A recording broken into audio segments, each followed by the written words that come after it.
why this day, what this day is about.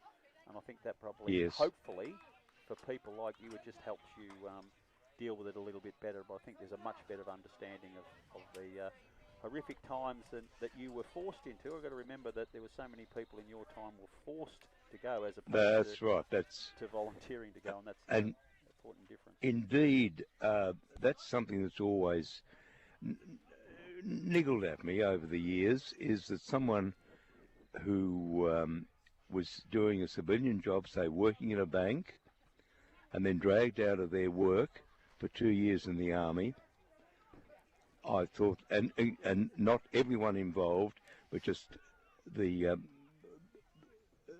sort of like Tats Lotto, selecting the marbles, I thought that was very, very wrong. Yeah, well, we're thinking of you and all of your fellow returned servicemen today, Robert. Thank you very much for your time. I know this is not always an easy conversation for you, so I really appreciate you giving up your time to do this and help make this day on Pulse Radio and the GDFNL match of the day that little bit more special. There's another service coming up before the game. We'll probably go back to the studio for a tune or two with you while that's on, rather than interrupt it and talk over it here. But again, for those that have got at the ground today, if they haven't already been to a service, they'll get a chance to engage in that very important time. Robert, thank you so much for your time. I really appreciate it. And thank you to you and Alan again for donating your afternoon to make sure this coverage can go ahead. We really appreciate that as well.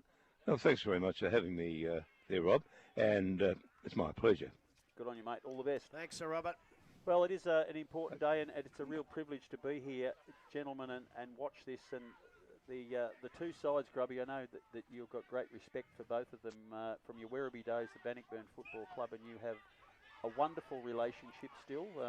Your friendships that go back all of those years, but you've watched this rivalry build up between these two clubs in recent years. They're the ideal teams for today, aren't they? Well, the Anzac rivalry's been built up over the last few years. The actual rivalry between the two... bloody teeth are falling out. The rivalry between the two clubs has been there for a lot longer than I've been around. And that's why I think, maybe I don't know, Thompson East Geelong might be able to replace it. Who knows? But the real rivalry round, it's Inverleigh and Bannockburn, and I think it's just fitting that they go in 100% against each other on Anzac Day. And that spirit's been in the reserves game as well too. Bannockburn 7-6-48. Inverleigh hit the front 8-6-54. They were about 4 goals behind at one stage, so they've come back, got themselves in the game, and their nose is in front, and we're 7.5 minutes into the final quarter at this stage, so we're going to have a really interesting game here as well. Dale, you've been at both clubs. You probably understand more than Grubby and I the depth of this rivalry. What's it like being in amongst it? Well, as I said, I've born and bred into it, I suppose. Playing footy at Inverleigh initially, I used to come across here and play against a lot of my mates on a Saturday when they were at Bannockburn, and for the one day we probably didn't like each other, talk to each other for a couple of hours, but right after it was back to norm. But look, there's been a pretty healthy respect against both clubs. As I said, it's just something that's been sitting here for a long time, and obviously one town just wants to see the other town do a little bit better. So it's good that we get out a country rivalry in the grand final last year with both sides playing in it, and as I said today, that battle will continue. So with both sides going at it hard again today, but it's just something that's been in existence for a long time, and I won't say that too many players have gone from one club to the other, but as I said, they could have been neighbours playing. As I said, neighbours in Teesdale. One's gone to Inverleigh, one's gone to Bannockburn, playing off against each other. But for the day, as I said, it was a real battle. So did you ever actually play for Bannockburn? I did play a reserve game. and broke down about half-way through. I actually played at Anakie. So I played a game out at Anakie one day when Stormy was coaching. But really it was just Inverleigh? Juniors, yeah. I played 2 senior games with Inverleigh. I played one against Bannockburn here in the senior level, and I played one against Grovedale in a practice match, one pre-season. Okay, all right. Grubby, we talk about little mistakes at key elements in games. You just witnessed one then that's allowed Bannockburn to kick a goal, and scores are now level, 8-6-54 apiece here at the 9-minute mark of the last quarter. Not anymore, it's not. In the reserves game, and it's gone down the other end, and we have one behind. So Inverleigh back in front, 1 point in front, 9.5 minutes. A lot of key players. It seems like only yesterday we were watching the grand final between these two sides, and you look down the team list today, Well, He's got a lot of names missing. there's a lot of names. I don't think I can try and go through a few in the Coles, Broman. There was Billy Ritchie, Willie Middleton, Lockie Middleton, and I know that was Daniel Aggrove. And then out here today, they've actually left, but Inverleigh have got a couple of blokes running out here in Mickey Groz, Billy Cations, Robbie Logue. They've got Dalton Grundle out. They've got young Tyquin out, Matty Tyquin. So it's a whole different team list, and you would think at some point that those players from Inverleigh will come back, which will make them stronger. And Bannockburn are undefeated, I think, in the memory. We saw them here a week or two ago, and they look pretty good. And they had a good win first up, a couple of points here. So, yeah, look, a lot of names missing. The thing I like about today's day itself, I ran into Dylan Whitney and had a chat with him from Belpost Hill. I ran into Cots from North Geelong. They're all here. There's all the different clubs are represented and all come to watch Anzac Day footy at Victoria Park. Well, a normal home and away game, I get to park at the gate right beside the entrance, and today I'm about 150 metres down the road, and there was no gaps in between. There's lots and lots of people. Toby Manganelli was a name I was trying to think of before. Yes, not Toby. Playing at the moment, and as well as Jared Love and Dean Muir, another two very good players for Inverleigh that won't be here today. Is Toby playing? Not sure. Not sure at this stage. He's listed as retired, but he may come back. So what that means is, and we saw it last time we saw Bannockburn, was young faces, Grubby, and they acquitted themselves quite well in Bannockburn's outing with North Geelong? No, Belmont Lions. Belmont Lions. So we'll probably see some of those new faces in Inverleigh side today. Well, some of them are not so new, but they're young, like young Kunchka. He's a pretty good kid. He's making his way. Young Elzinger. He's a pretty good kid. There was a couple more in there too, actually. Alford and Hose were two that impressed a bit on the wings. Young Alford. So, yeah, a lot of fresh faces there. And I think if you look over to the other side of the page, they're very, very experienced side. I can't see too many kids there. I think most of them we've all seen before. So they're a little bit more. What about number 57, Grub? Number 57 is Balamasevsky. And I don't know whether he's young or old. And I don't even know whether I pronounced that right on the top of my You head. did a very, very good job. You did a lot better than I'm going to do. And it will be the only time I pronounce it for the day. So I found a good one for you last week in one of the Anakie. Yeah, I did see that, actually. We'll go in early to Dale. Number 20 for Inverleigh today is Jake Crawley. Crawley? Not Crowley. Crawley. Crawley. And they've got a couple of other names. Braden Warren. We saw a bit of Matthew Haste, or Hasty if you prefer, last year. He's a young player that shows a bit of promise. Mitch Elford's another one, but I think Mitch Elford and Lockie Perrott are probably two older, long-term seconds players that are more plugging the gap. So we're going to see down on high-quality personnel, but you won't see any lack of endeavour, I wouldn't think, Grubby. No, and I don't think you will. Well, you are missing quality, but I think these young fellas, I think they can give probably not quite the quality of a Dalton Grundle or a Matty Tyquin, but they'll give a fair bit of quality. They're good kids, and it'll still be a good game to watch. The kid I like seeing back is young McIntosh. Ricky McIntosh's young fella. He looked good when he came on the scene. I think he done a knee or something, didn't he? He was out for a while. But this is the first I've seen him back, so good luck to him. He's a really, really good kid. And, yeah, the experience in Wilson in the ruck. We had a look at Bannockburn's ruck department last time. They don't want to use Kieran Fulton up there, but with Wilson in the ruck, I think they haven't got much choice. They're going to have to do that. Donahue, well, he's obviously no spring chicken either, but he's a very, very dangerous forward. It'll be interesting to see whether he plays forward or whether he see if he can run off the half-back flank for a little while. So, look, they've got some real... Circuit I need more from. He was one of the big signings last year, and unfortunately with injury and osteitis pubis, he didn't have the rest of years. Hopefully he's 100% fit now because I know the kid can play. Casey Meehan, he had an up-and-down season last year because of injuries, so...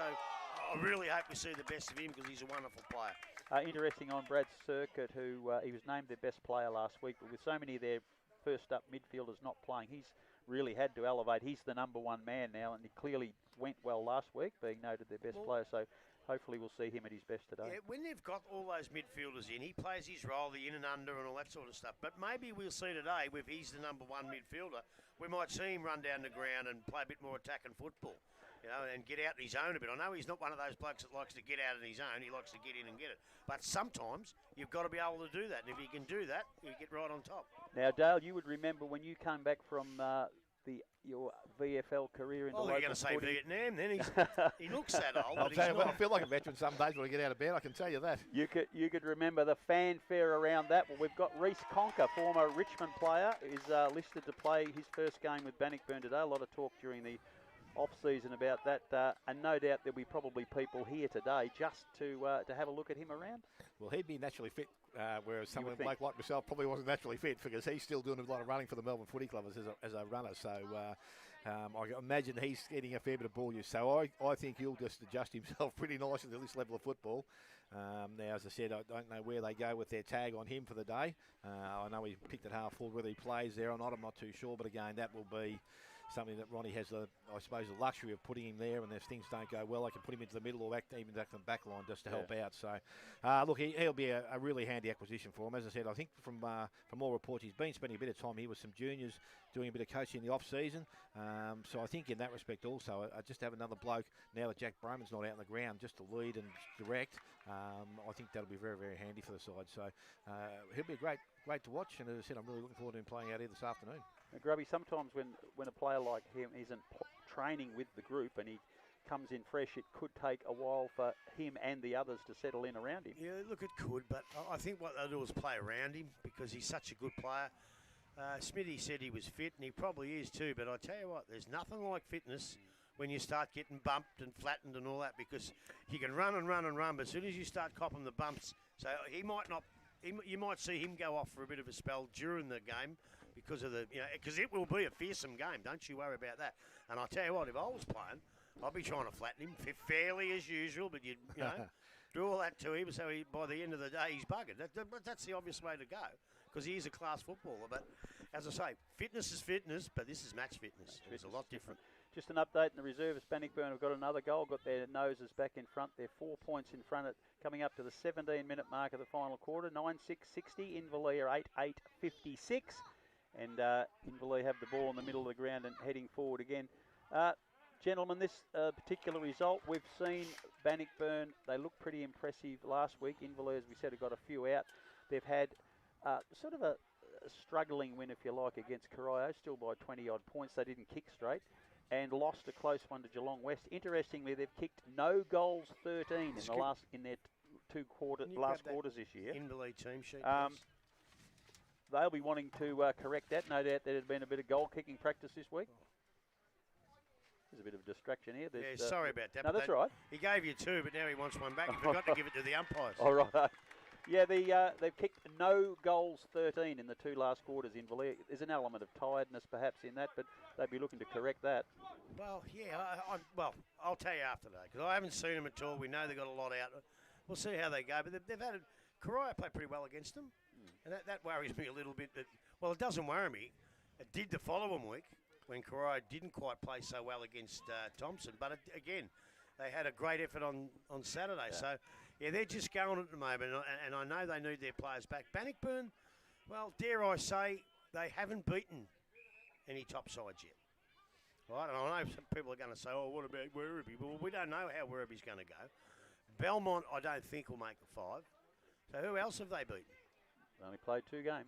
Well, there you go. Oh, yeah, because this is round 3. So they at this stage, I'd like to see how they go against Inverleigh, see how they go against East, see how they go against West, and just see if they have improved or not, because it's so hard to tell so far. Yeah.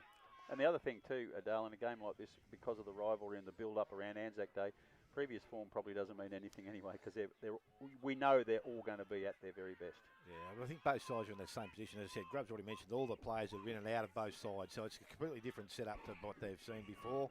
As I said, Bannockburn are trying a lot of young blokes coming through their side, and you know, there's comes a time when you've got to do that. And if they're around the place and they're good enough to play, why not give them an opportunity?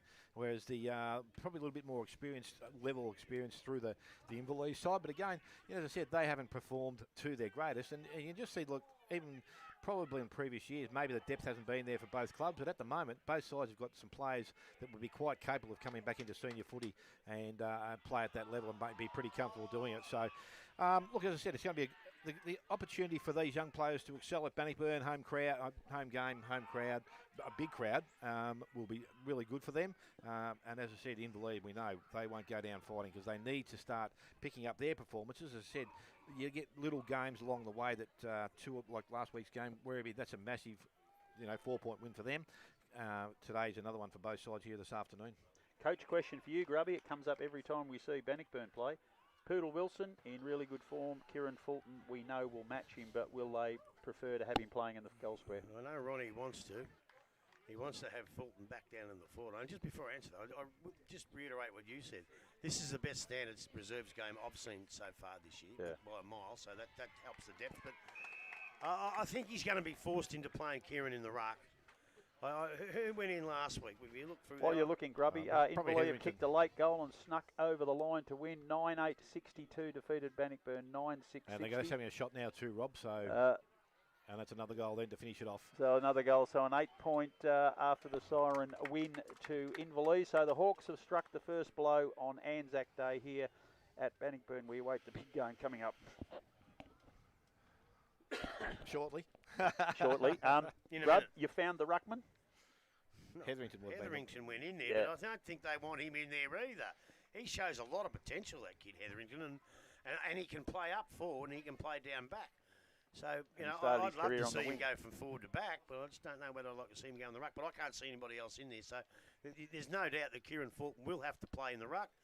I know, as I said, Ronnie doesn't want him there, but with Wilson, who's over the past couple of years probably been the equal best ruckman in the league with McLennan, they have to do that. Otherwise, you don't want Wilson absolutely dominating and given his team first use of the ball at every centre bounce. Yeah, and we'll probably see a bit of bouncing around. Robert Eagles, we might head back to you in the studio for a short break, clear some sponsorship announcements, and then come back here to the GDFNL Match of the Day on 94.7 The Pulse, your home of local football.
Up for the Anzac Day service, some interesting results on the weekend. We saw Belmont and Corio both lead for long periods of time in their respective games against Thompson and Winchelsea. Just couldn't hang on in the end. That's probably a good sign for the comp Grubby, again, these sides that have been perennially out of the finals the last few years really are starting to give some cheek and be really competitive. Yeah, look, I spoke to Darren Bennett during the week, and he was really disappointed after last week's game, and they sat down, and in the end, he didn't review it. He just said, look, we're going to have them days. Let's not review it. Let's just go out and concentrate on next week. And they put in a magnificent performance. And in the end, I suppose the class of Winch told, but they still come back and kick the last goal. They didn't hang their heads. They didn't throw the towel in. And that's a pretty good performance. And we'll be going out to see them this week, and I hope they put in another good performance like that. Belmont, after seeing Belmont and Bannockburn, I just didn't think they could go with Thompson. We'd already seen Thompson, and I thought they couldn't go with them. And they were giving them a bit of hiding early, but I must admit they were 110 or 1-8 or something, Thompson, so they didn't kick well. But I like to put that down to the defence and the pressure that the Belmont side would have put on them. Now, you know, Belmont came back, Thompson came back, they hit the front, and probably still only won by, well, they win a couple of goals in the finish. So, yeah, it is good for the comp, and we just better keep our eye out here because they're all out there almost ready to go here. Just on that too, I had Cogs call in yesterday or the day before. I can't remember what it must have been yesterday, and he was saying that Belmont finished with no players on the bench to be able to go on the ground. So that was including Vermeulen, their coach, as well. So he got a Jack's Cracker's got a bit of a knock and wasn't travelling that well. So as I said, they probably did pretty well to even just go down by that small margin with no relief from the bench.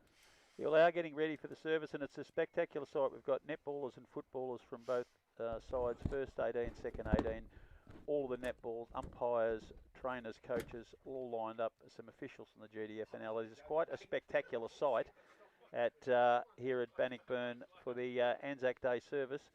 It's just about to kick off over there. We haven't heard anything quite yet, but they're no doubt about to get started. But yeah, it's quite a big sight and quite an important occasion for this particular day. So, Robert, we might go back to you in the studio again and get you to absorb a bit of time back there while the service takes place, because you're not going to be able to hear it. We have the stream up. If you are watching the game on the stream or intend to, the cameras will be panning over the Anzac Day service. You won't get any audio, but you will be able to see what's going on. If you wanted to tune on to the live YouTube stream, it's there now. But Robert, we'll go back to you in the studio while the Anzac Day service takes place here at Bannockburn. This is 94.7 The Pulse, your home of local football.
So Anzac Day service complete. We're back at the Bannockburn Oval GDFNL match of the day on 94.7 The Pulse. Bannockburn, the home team versus visiting team Inverleigh. These were the same two in last year's GDFNL Grand Final. Bannockburn won that in a very close contest and a fantastic game of footy. Grubbycations, we're obviously hoping it will be the same. Do you reckon it will be? No. Yes, Grubby's gone. He's just... Sorry, Dale. I'll ask you then, Dale Smith. He's having his finish of his dining, fine dining at the moment. He so has he's had a 3-course meal, Grubby. During that Anzac Day service, he managed to get down a hamburger, a steak sandwich and a hot dog, which is a fair effort. And a Kit Kat that was just about... And a soup. And a cup of Kit Kat soup. The bloody thing in Melbourne. Okay, Grubby, are you hoping for a repeat of the quality of footy we saw Grand Final day, but this early in the year, is that too high an expectation? I'm not hoping at all. I know it's going to be. They always play well no matter what. They could play a game in the middle of cricket season, these two, and they'd go at each other and it'll be a great game of footy. So I'm not hoping for a good game. We're going to get a good game here today. It's looking very low. There's no excuses for conditions. Hardly any wind. It's beautiful sunshine. The only thing that may be taxing is will the heat be too much for them? They might get a bit sapped by the end of each quarter. But if they've all had a big pre-season, they should be right. But it's just spectacular, perfect conditions to play footy. A very big Anzac Day service. Huge crowd here today. The parking is a long, long way from the ground if you want to get in. And the crowd is going to be probably as big a crowd as I've seen at this ground. Dale, you've been here a lot. What do you reckon? I reckon this is probably the biggest one I've seen, I reckon, for some time. As I said, even just when you drive up, as you said, Rob, you can usually find the park on the street here, but I went down the street and then came back again and went round the corner. So definitely a lot more people here than I've seen for some time. And hopefully, let's hope they put on a game that's worthy of the crowd that's turned up today. Well, the president of the GDFNL, Neville Whitley's just walked past and he's grinning like a cat in a dairy. Could not be happier with the events of today, I wouldn't imagine. He's very, very, very happy indeed. So, Grubby, who wins and why? Oh, gee, I reckon on form, I think Bannockburn, because I'm just going to take a liberty with Inverleigh of the fact that they've got a few blokes out. They've still got a fair few to come in. We've seen Bannockburn. I haven't seen Inverleigh. I'm going to go for Bannockburn by a point. Is that fair enough? Very good. Very good. What about you, Dale? As I said, you've had a foot in both camp and stages during your life. Do you actually care who wins? Have you got a favourite amongst these two clubs? Probably not so much anymore because of they both sacked him. They've gone one. Yeah, but look, to be honest, as I said, I'm not too fussed who wins the game of footy. As long as I just want to see a good game of footy, and hopefully, the better side of the day is obviously going to win the game of football. That's just part and parcel for the day. But as I said, I'm now Bannockburn local, so I suppose you've got to look after the locals, mate. Born and bred in Inverleigh, though? Born and bred in Inverleigh, yes. What about your old man was a superstar over there? You've got to have some strong connection to the I Hawks. still have a connection out there, but as I said, I'm now living in Bannockburn and daughters play netball here, and, who knows? Jeez, I tell you what, watch your ass on that fence, because that's what you're sitting on, a bloody fence sitter. 2 bob each way. Nothing like having 2 bob each way, you can't lose. Now, Grubby, in the absence of Steve Keating, who's moved on to bigger and better things, I know you're not able to give us our fantastic umpire report, but I've managed to stagger across the umpiring department on the way to the commentary position, and I've found out that Chris Big Bird Jones will be the senior umpire today. There's a middle-aged sort of character in Steve Nacho's Guanaccio. Sorry. And a junior, 16-year-old Liam Clark in his first year as a consistent senior umpire. So we're going to get the old experience, the middle part of an umpiring career, and very much a youngster. So that's pretty much the way they've been breaking them up of recent times. And generally speaking, like the footballers, the umpires probably take a round or two to get into the swing of things. There's been a few errors early in the piece, but I still don't reckon they've made as many as the players, and we're expecting them to rise to the occasion today, and we'll see a pretty good game today. The other issue with younger players in a game like this, Grubby, it is a sort of a big occasion. There's a big crowd. There's a lot more oomph about it. Is it likely that some of them may struggle to deal with that extra pressure? Maybe early. I think the significance of lining up and doing the ceremony and that, it puts a chill down your spine a little bit, and the nerves will be there.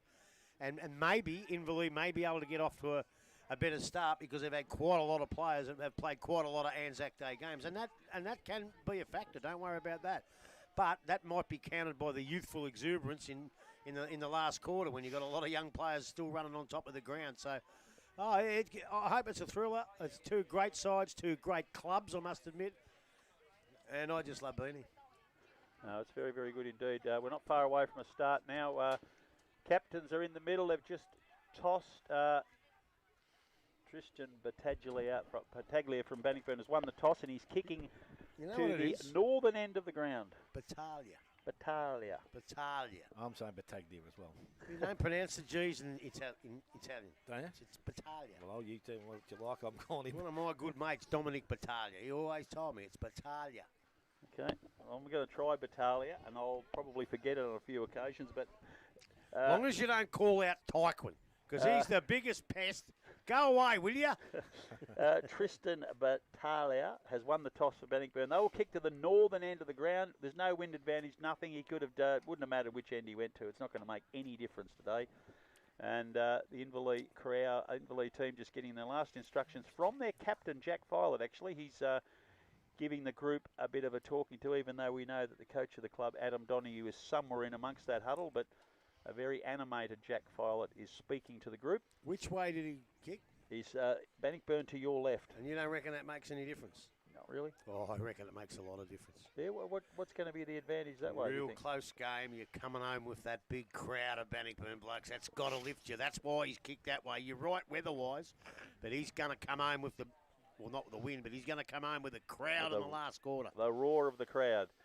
Now, teams are setting up. Kieran Fulton has stayed at the northern end of the ground, so he will line up in the square. And Callum Hetherington will take up that ruck position that you talked about pre-match. So there's the first sign that Ronnie Pilgrim realises that Kieran Fulton can cause Inverleigh some problems, kicking goals rather than battling with Poodle Wilson in the middle. But Callum Hetherington needs to be at his best, Grubby, because you don't want Poodle dominating. No, you don't. And if he does, I'd say Ronnie's come up with a plan. We'll just watch how they match up. But I would think you can always play to a losing ruckman, you know. You can always rove to the opposition ruckman. And maybe Ronnie's come up with a bit of a system that they'll be able to do that and leave Kieran Fulton down forward. But it can't happen all day. He's got to go in there at some point. Right in the middle of the ground, the umpire's just waiting for a few people to clear themselves from the arena. And we're about to get this much anticipated match of the day, Anzac Day, at Bannockburn and Dale Smith. As we said, a man who's got more than a foot in each camp. He's going to take us through this very important first bounce. It looks like Nachos has got the ball in the middle. Who comes in for Wilson when he has a spell on a hot day, Smithy? Well, it used to be Dalton Grundy used to do a bit, mate, now, so I'm not too sure. He might be doing a fair bit, although the bloke at full forward's got a bit of height about him, so... What's his name? Mason Dixon. Nah, Mason Dixon was usually plays centre-half forward, so I'm not too sure where he's lined up. I think that's Casey Meehan out at centre-half forward. Yeah, it is. I think that might be right. Mason Dixon's back in the goal square. Could be right. What about Balamasevsky? Is he a big bloke? He walked past before. He's not that small. So umpire Nachos. Thanks, all right, but we'll get that when we come to a grab, and hopefully he doesn't get a kick all day. Ball thrown in the air, and both Wilson over the top, gets the ball down, goes to ground level, kicked off the ground by Battaglia, goes into the half-forward line, out the back it runs, ball picked up there, Ramos gets the handball back inside to Kunchka, he goes short, that's a nice start to the game, into the hands of Fulton from a lead, and he will go back and shoot for goal. Some good quick play there. It's only gone 20 seconds, and Kieran Fulton will go back and line up for his first of the afternoon, and Bannockburn's first. And looking for the perfect start here this afternoon. So Kieran Fulton basically kicking from the top of the square, but he's gone back another 20 or 30 metres. Plenty of time just ambling himself in. Comes in a little bit more momentum, kicks that goal, umpire stands and looks up, and that is the first goal of the game, and it goes to Bannockburn. They are one straight goal. They lead Inverleigh, who are yet to score, and we've only gone just on 50 seconds in this first quarter. Commonwealth Hotel, first quarter scoreboard. Right, big game. A couple of minutes, a couple of seconds in, straight there. He gets a beautiful pass, takes the mark. You do not want to miss them, and he did not 1 ounce of nerves. He went straight through the middle. Grubby, just interesting to note, we missed Adam Donoghue. Has lined up in the back line, as you suggest may have happened, so that sends a pretty clear message of how important it is to keep that part of the ground organised. And I think we've got to be careful of our sponsors too. Our scoreboard sponsor. Who's the scoreboard sponsor? Don't know, but it's not Com the Fiend. Is it? Who was it? It was for a moment. It's probably going to be the Sir Charles Hoffman. No, I would say the Fairhaven Homes. Right, that's a good Fairhaven one. Homes, first quarter scoreboard. And Battaglia tries to get the ball out, gets it out towards Hetherington. Handballs back inside Clifton, outside to Battaglia, and that's Lockie. Goes into the forward line. Mark picked up there. Conroy's good on the left foot, goes back to Fulton again, and there's another good finish. And he's taken another mark, so Kieran Fulton will go back and line up for goal number 2. A little bit harder this time. Right side for a right-footed grub, but it's about the only benefit. But as I said, probably had plenty of practice here on a Monday or a Tuesday afternoon. So Kieran Fulton to start the game perfectly for himself, and again for Bannockburn. Some good transferal of play. Fulton comes in, comes over 50, kicks a goal, going to go across the face, and see it's out of bounds. Touch, says the umpire, so the ball will be thrown in beside the behind post. Mitch Alford is Fulton's opponent. Should Jack Follett be taking that job at this point, Grubby? Not yet, no, not yet. So ruck contest goes at it. Ball comes out of the contest, picked up there in the pocket, and that was Zinger, I think it was. It's put that on his boot, and it is. He's got his first goal of the afternoon, and Bannockburn now have their second. We have gone just on 3 minutes. Bannockburn lead 2 straight goals with Inverleigh yet to score. I see Cots and the boys cheering him on. He's got a good North Geelong connection, young Zinger. He's going to be a very, very good player, and he just read that so well. But he had nobody on that side of the pack, and when you get a free run like that, you got to kick them, and he did. Good play from the young fella. Back in the middle, Wilson and Hetherington. That has worked well for Bannockburn at this stage. They've won both clearances, and up it goes. Hetherington actually got most of that. It's Jai Robinson for Bannockburn. He's got a little kick, but is immediately smothered. Plays in on top of the ball, and I think the umpire will be forced to throw it up again, just outside of the centre circle. Haven't moved too far, but that metre or two it has gone towards the Inverleigh end, and that's the first time that's happened. In the 3 minutes we've been playing in the Fairhaven Homes first quarter here at Bannockburn, sorry. Wilson this time gets most of it, but kicked off again by Battaglia. Running onto it quickly there for Inverleigh is Mays. Quickly kicked forward, punched away from Casey Meehan. Off the ground by Bowden. Meehan attacks the ball with vigour.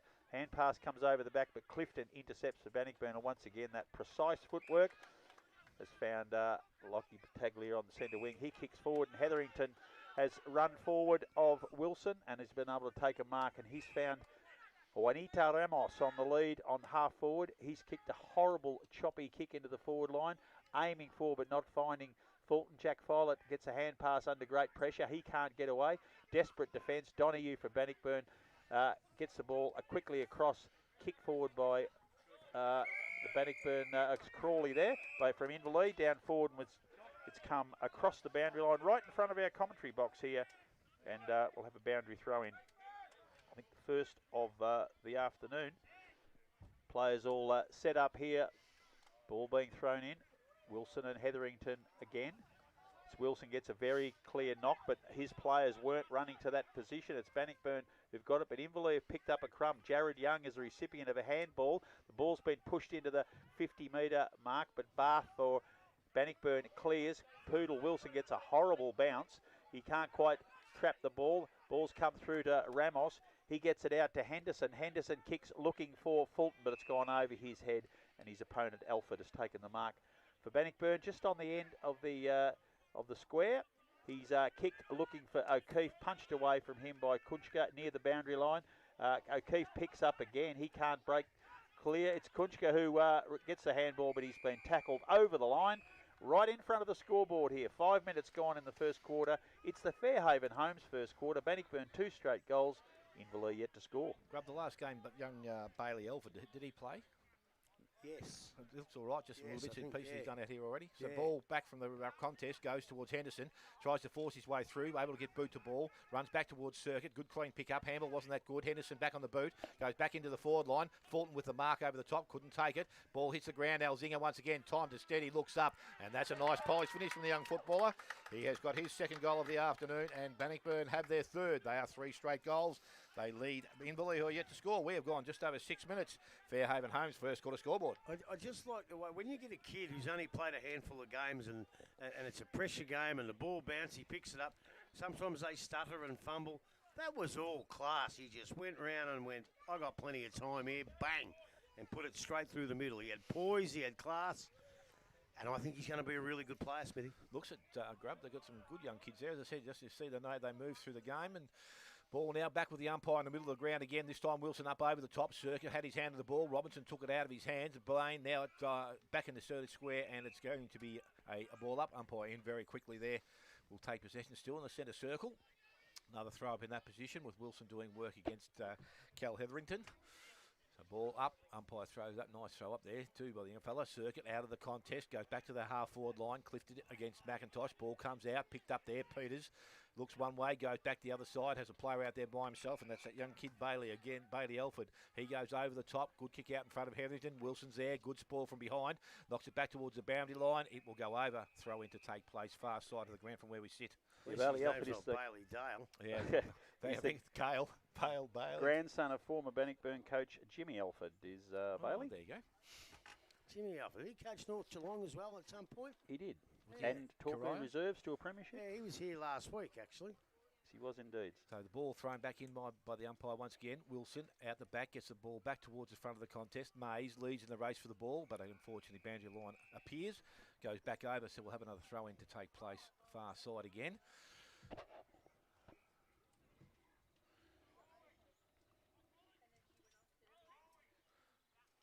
Back with the umpire, he throws it in. Hetherington this time gets the ball out of the contest, goes back towards the centre wing. Ball is picked up there, kicked around the corner there by Henderson. His kick was smothered. He goes back after it again, tapped it further down the field, into the hands of Peters, but he is pushed over the boundary line. So similar position to the last, another throw in.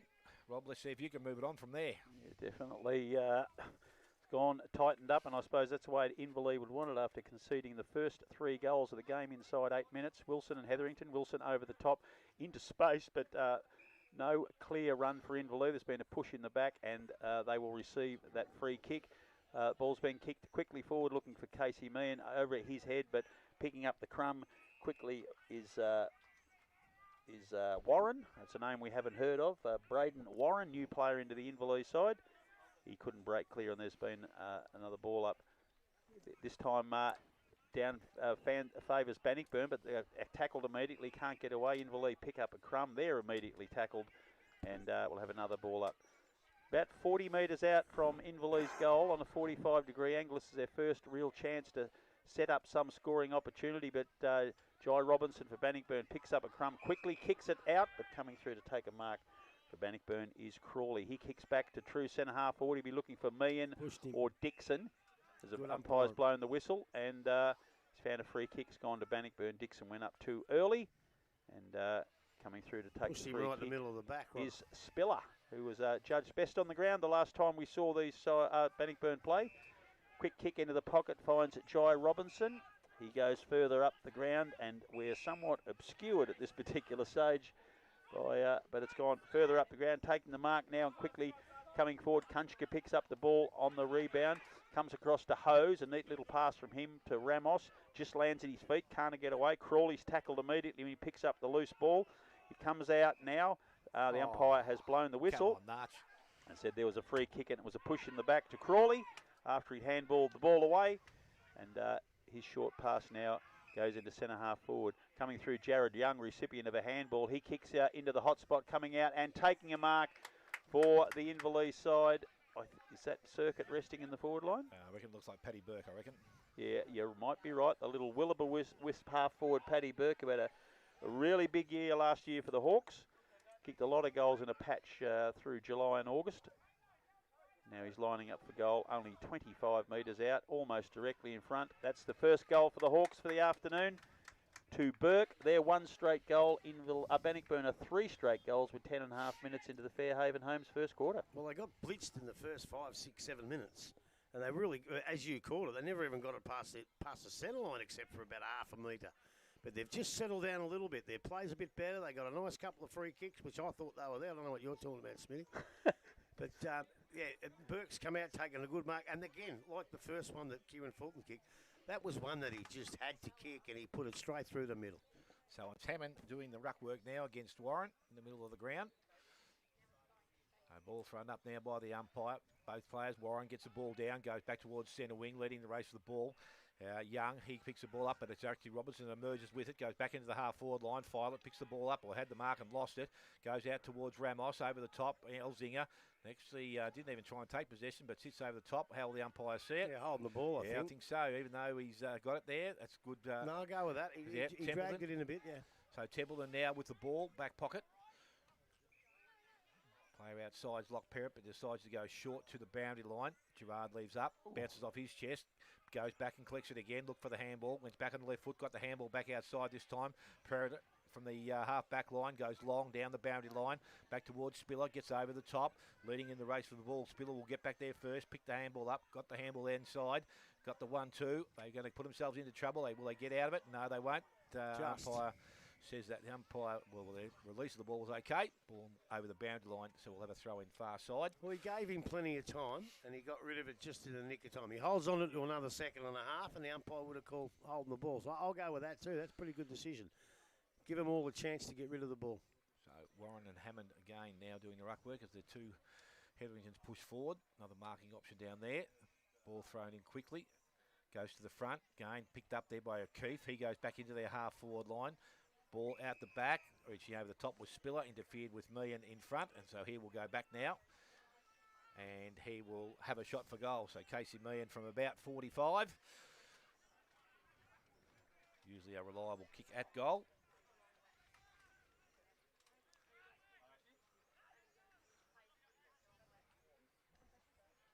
So just to bring the lead back to within a goal if he kicks straight.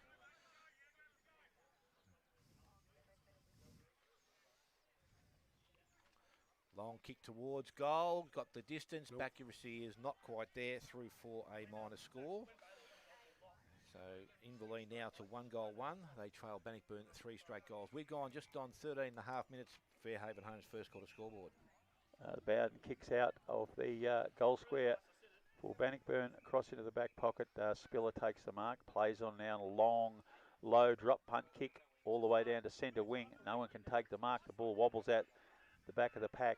It's Hammond who hand passes over for Bannockburn to Hose. Hose hand passes, but it's intercepted. Quickly kicked forward by Bannockburn.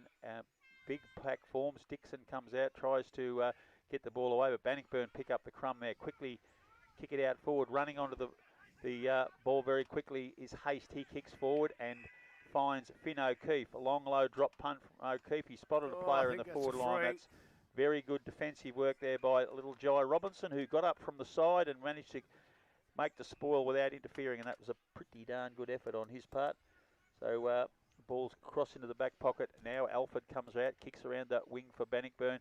He's looking for Elzinger over there. He's working very, very hard. Reece Conker, the big Focus ex-Richmond player, kicks it into the forward pocket looking for Fulton, but he's just gone a little wide and out on the full in front of the reaching Fulton.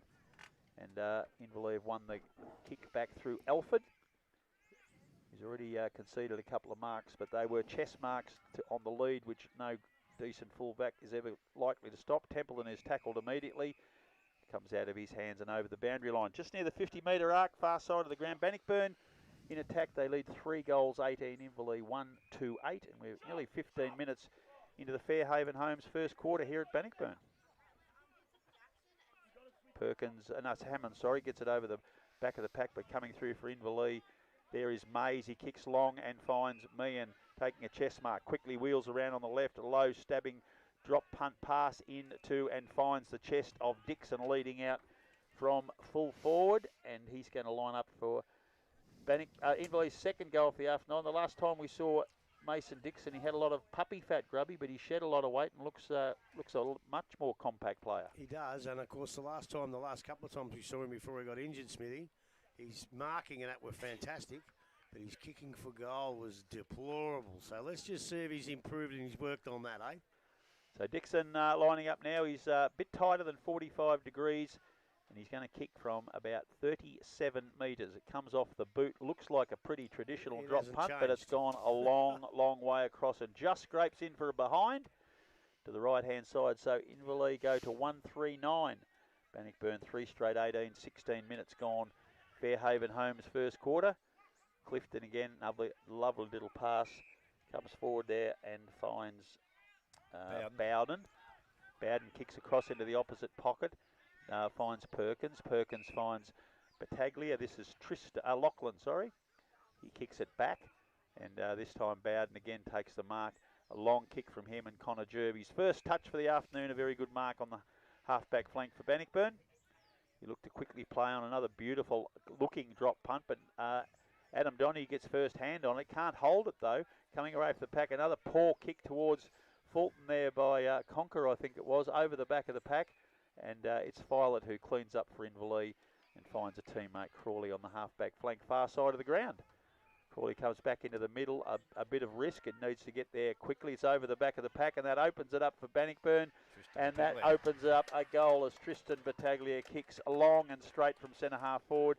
And that's what happens when you're out by a little bit with a kick or drop a mark that he may needed to have taken. Grubby concedes a goal. Yeah, you watch it on the AFL football, and they come across like that, and some of those blokes who are complete professionals miss it a couple of times. They miss their target. So I would suggest to these blokes, we haven't quite got the skills of that. So if you're going to kick it across goal to a contest, bloody well don't, and head back the boundary line and just bring it back in, round through the centre or centre half forward. But that's a mistake that's just cost them a goal. One that they can't afford at the minute because they're playing a lot better. So back in the middle we go once again. Wilson and also Hetherington back in there doing the ruck work. Had the little break from the middle of the ground. Ball comes down out of the contest, circuit over the top, back to Wilson, onto the hands of Perrott. Perrott now into the half-forward line, Meehan in front. This time Bath gets in front of him, takes the ball down, did that nicely. Runners now from the back, they carry the ball, they go long down the boundary line, going to the forward line. Ramos didn't get a favourable bounce, ball hits the ground, picked up by Filet, back to O'Donoghue. He goes out wide, Mark will be taken out there, and Lock Perrott once again has the ball on the half-back line. So Perrott now, good user of the football, goes short and over the top. Robertson leads into space, takes a mark on centre wing, decides to go now down the boundary line. His kick not so good, and the mark has been taken by Bannockburn. And short kick coming back the other way, intercepted there, but it's picked up off that contest by Elzinga. He looks up forward, goes longer.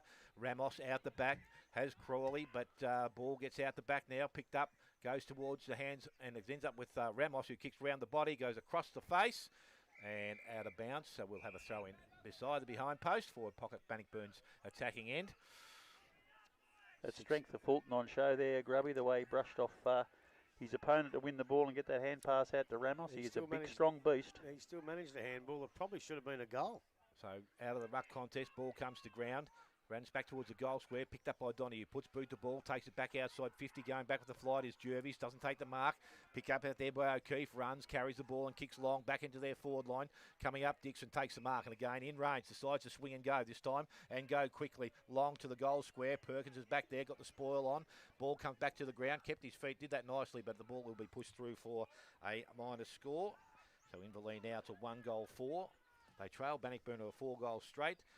Fairhaven Homes first quarter scoreboard. We have gone just on 20 minutes.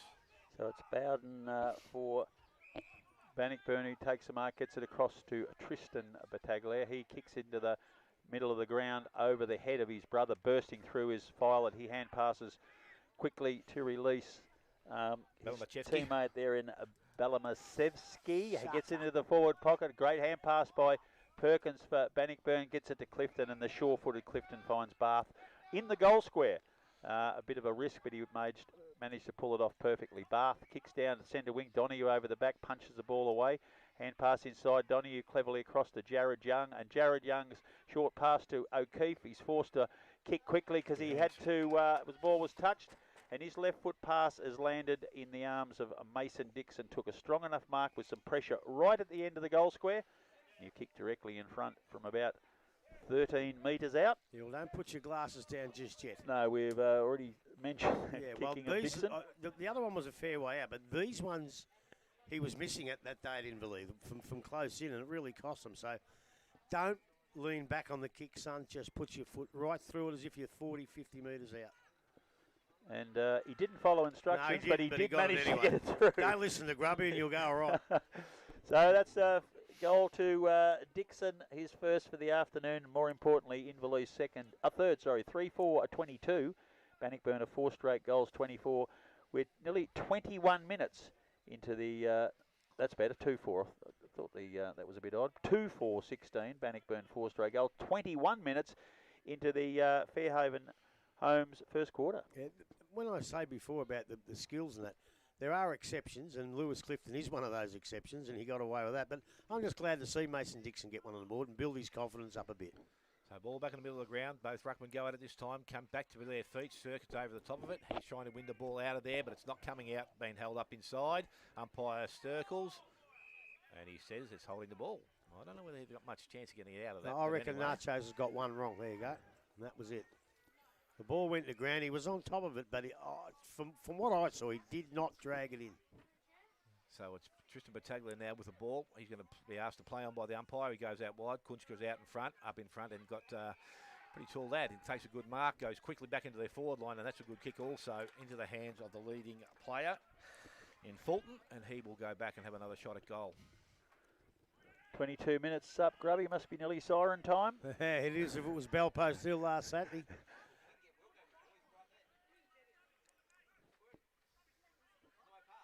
So Kieran Fulton has a shot. He will kick from only 40 metres out. Said distance won't be any problem here. And just looking at his accuracy. And he comes in now. Kicks at goal. That's not very nice off the boot. And it's going to hit the post. And that's the first blemish on the Bannockburn scoreboard. They're 4-1 now. Inverleigh 2-4. Had one more scoring shot, but do trail at this stage of the game. 23 minutes gone. Fairhaven Homes first quarter scoreboard. 4-1 Bannockburn, 2-4 to Inverleigh. Adam Donoghue, coach of the Inverleigh side, has the ball in the goal square. Runs out another 5 or 6 metres long. Drop punt kick down the line. Wilson very cleverly over the back. Releases Finn O'Keefe. He can't control the ball. Gets out near the boundary line, but Bannockburn picked up quick kick, but the boundary umpire was onto him. And there'll be a boundary throw in. That's the way Bannockburn want to play. And if they can play that and it comes off, I don't think anyone can beat them. You can't stop the first one, but you've got to find a hole. You've got to get in the corridor to stop Fulton coming out with them leads. It's Hammond and Wilson. Wilson gets a fist through Hammond's waiting hands, punches it forward. It picked up, but immediately dragged down with a tackle. We'll have a ball up centre wing, far side of the ground. This beautiful sun-bathed oval here at Bannockburn. Glorious afternoon.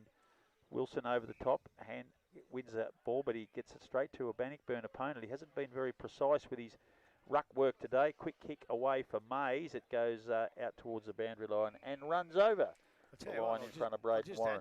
I'll just add to that. It's all right to get in the corridor when Fulton's coming out at full charge, but it'd take a braver man than me, I can tell you. Oh, you wouldn't want to be cleaned up by that big fella. Yes, he's a big lump of a lad, all right. But very athletic as well, which makes it even harder. You're not hitting a sponge cake, it's a brick wall. Pace very quickly. Wilson again over the top, this time out the back of the pack, releases Robertson. He quickly round on his left foot, snaps it forward. Must have been touched because Casey Meehan took the mark, but immediately played on, kicks it back into the hot spot, and Warren has drifted back into that area, just out from the end of the 10-metre square, taken a mark, so he'll have a shot for goal, 20 metres out. Directly in front, and a quick reply will be very, very important to keep Inverleigh close. 24.5 minutes into the Fairhaven Homes first quarter here at Bannockburn. Vital kick at goal. We don't know much about Warren's kicking, because I'm not sure that he's had one today yet, but we're about to find out what it's like. So he comes in straight in front, looks pretty precise and confident, trots forward, leaves the boot very, very well, straight through the middle. That is an important goal. Third of the afternoon for the Hawks. 3-4-22. Bannockburn 4-1-25. 25 minutes gone. Fairhaven Home first quarter. Really good hard play by Ryan Robertson. And he could have got rid of the ball and decided to hang on until he got a better option. And the young fella Warren, he looks like a likely player. We didn't know about his kicking. I tell you what we do know about. We do know that Fairhaven Homes built a magnificent home. And I'm going to get the address for their display homes around here. Get out and see them. Most definitely good advice, that is. Back in the middle now, the umpires are waiting to get some action off the ground. So this is the young teenage umpire, Liam Clark, has the ball in hand. It's his first go in the middle for the afternoon. Just waiting to clear some stuff up. Throws it up. Wilson and Hammond go up. Wilson gets it, this time into the path of Robertson. Can't quite get it. Bannockburn very resolute in defence. Bowden holds up. He drops the crumb though. Robertson gets it out into the open, but it's the other Robinson for Bannockburn who picks up the ball, kicks it down. Donahue coming out, bounces very awkwardly over his head. Kunchka picks up. Jai Robertson hand passes across to Peters. He kicks it in the middle of the ground, looking for Hammond. He can't pick the ball up. Two players have the ball. It's not going too far. The umpires let it go. It's wobbling out, but he's got no choice but to throw it up now. Centre wing we are, about 20 metres in from the boundary line. We're waiting for another throw in. Wilson and Hammond. Hammond getting around beside Wilson to make sure he can't jump over the top of him. Pushing in the back, but Hammond holds front position, wins it down, but it's O'Keefe for Inverleigh who gets a kick forward. Pack goes up and standing at the back of the pack, one hand, I thought he marked it. The umpire said play on. That was young Perkins, did a very, very good job. Across to Battaglia, back to Peters. Peters dodges very nicely, gets it across to Spiller, and Spiller kicks right across the ground and finds Bath on the opposite side. Quick hand pass to Hose. Hose kicks down the line, looking for Elzinger over the back of the pack, but he picks up the crumb beautifully. Balks between two players. A long kick into the square. It's over the head of Fulton. I think he just touched it. touched by Alford as he ran back. A very good job from the Inverleigh fullback. And he saved a certain goal, but one behind only to Bannockburn. Takes them to 4-2. 26, Inverleigh 3-4, 22. 27 minutes gone into the Fairhaven home first quarter. And pass comes across to Templeton. Back into the middle of the ground. Circuit is the recipient of another hand pass. Wobbly kick going forward. Burke can't quite hold the mark. Pressure from Hose. Hose does a very good job. Hand passes over the top. Doesn't get it far enough. Mays picks up the ball first. I would have thought he was pushed in the back. The umpire agrees with me, and Mays will take a free kick. Runs around on to his right foot. Dixon comes out, picks up the ball. Can't quite handle it. Bowden does a very good job to win possession, to hold the ball up. Desperate effort from both sides there. Spiller to Jai Robinson. Robinson back to the reliable Clifton, and he has spotted Battaglia, the one wearing number 9. That's Tristan on the far side of the ground. That's Lock. Oh, it's Lock, is it? The one wearing number 10. Yep. Well, there you go. He kicks it back and finds Clifton. Returns service. It's good team play for the Tigers. So Clifton again, this time a long drop punt, centre wing, looking for Kunchka in front. Inverleigh get the possession though. It's Filet. He kicks back into the middle of the ground, coming out to take the mark. There is Finn O'Keefe. Runs around quickly. Drop punt into the pocket. He's looking for Dixon over the top of his head. Coming through very quickly for Bannockburn defending there. Jai Robinson picks up a crumb. That is a very poor effort. Kicked immediately back in by Balamasevsky into the hot spot. Kicked off the ground by Mason Dixon, and that is a very important goal for Inverleigh. And right on the siren, puts them in front. 4-4-28. Bannockburn 4-2-26, and halfway through the first quarter, Grubby, I bet you wouldn't have thought that coming. No, especially after the first 5 minutes, and it was 3-0. But I heard you say that was a very, very poor effort from Jai Robinson. But the bloke was right on him, and he had to kick it. If he steadies, it's holding the ball in there. So yeah, he could have done a little bit better, but I don't think it was quite that bad. He was under tremendous pressure, and that's what the Anzac Day games were all about. Putting blokes under pressure. First quarter goal, kickers Dale Smith. Yes, till quarter time for the home side. Liam Elzinger with 2, one each to Tristan Battaglia and Kieran Fulton. Then for Inverleigh, Mason Dixon with 2, Paddy Burke 1, and Braden Warren also 1. Take a short break, come back. Second quarter action here from the Bannockburn Oval. You're listening to 94.7 The Pulse, your home of local football.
The second quarter, brought to you by Buckwheat Entertainment Centre.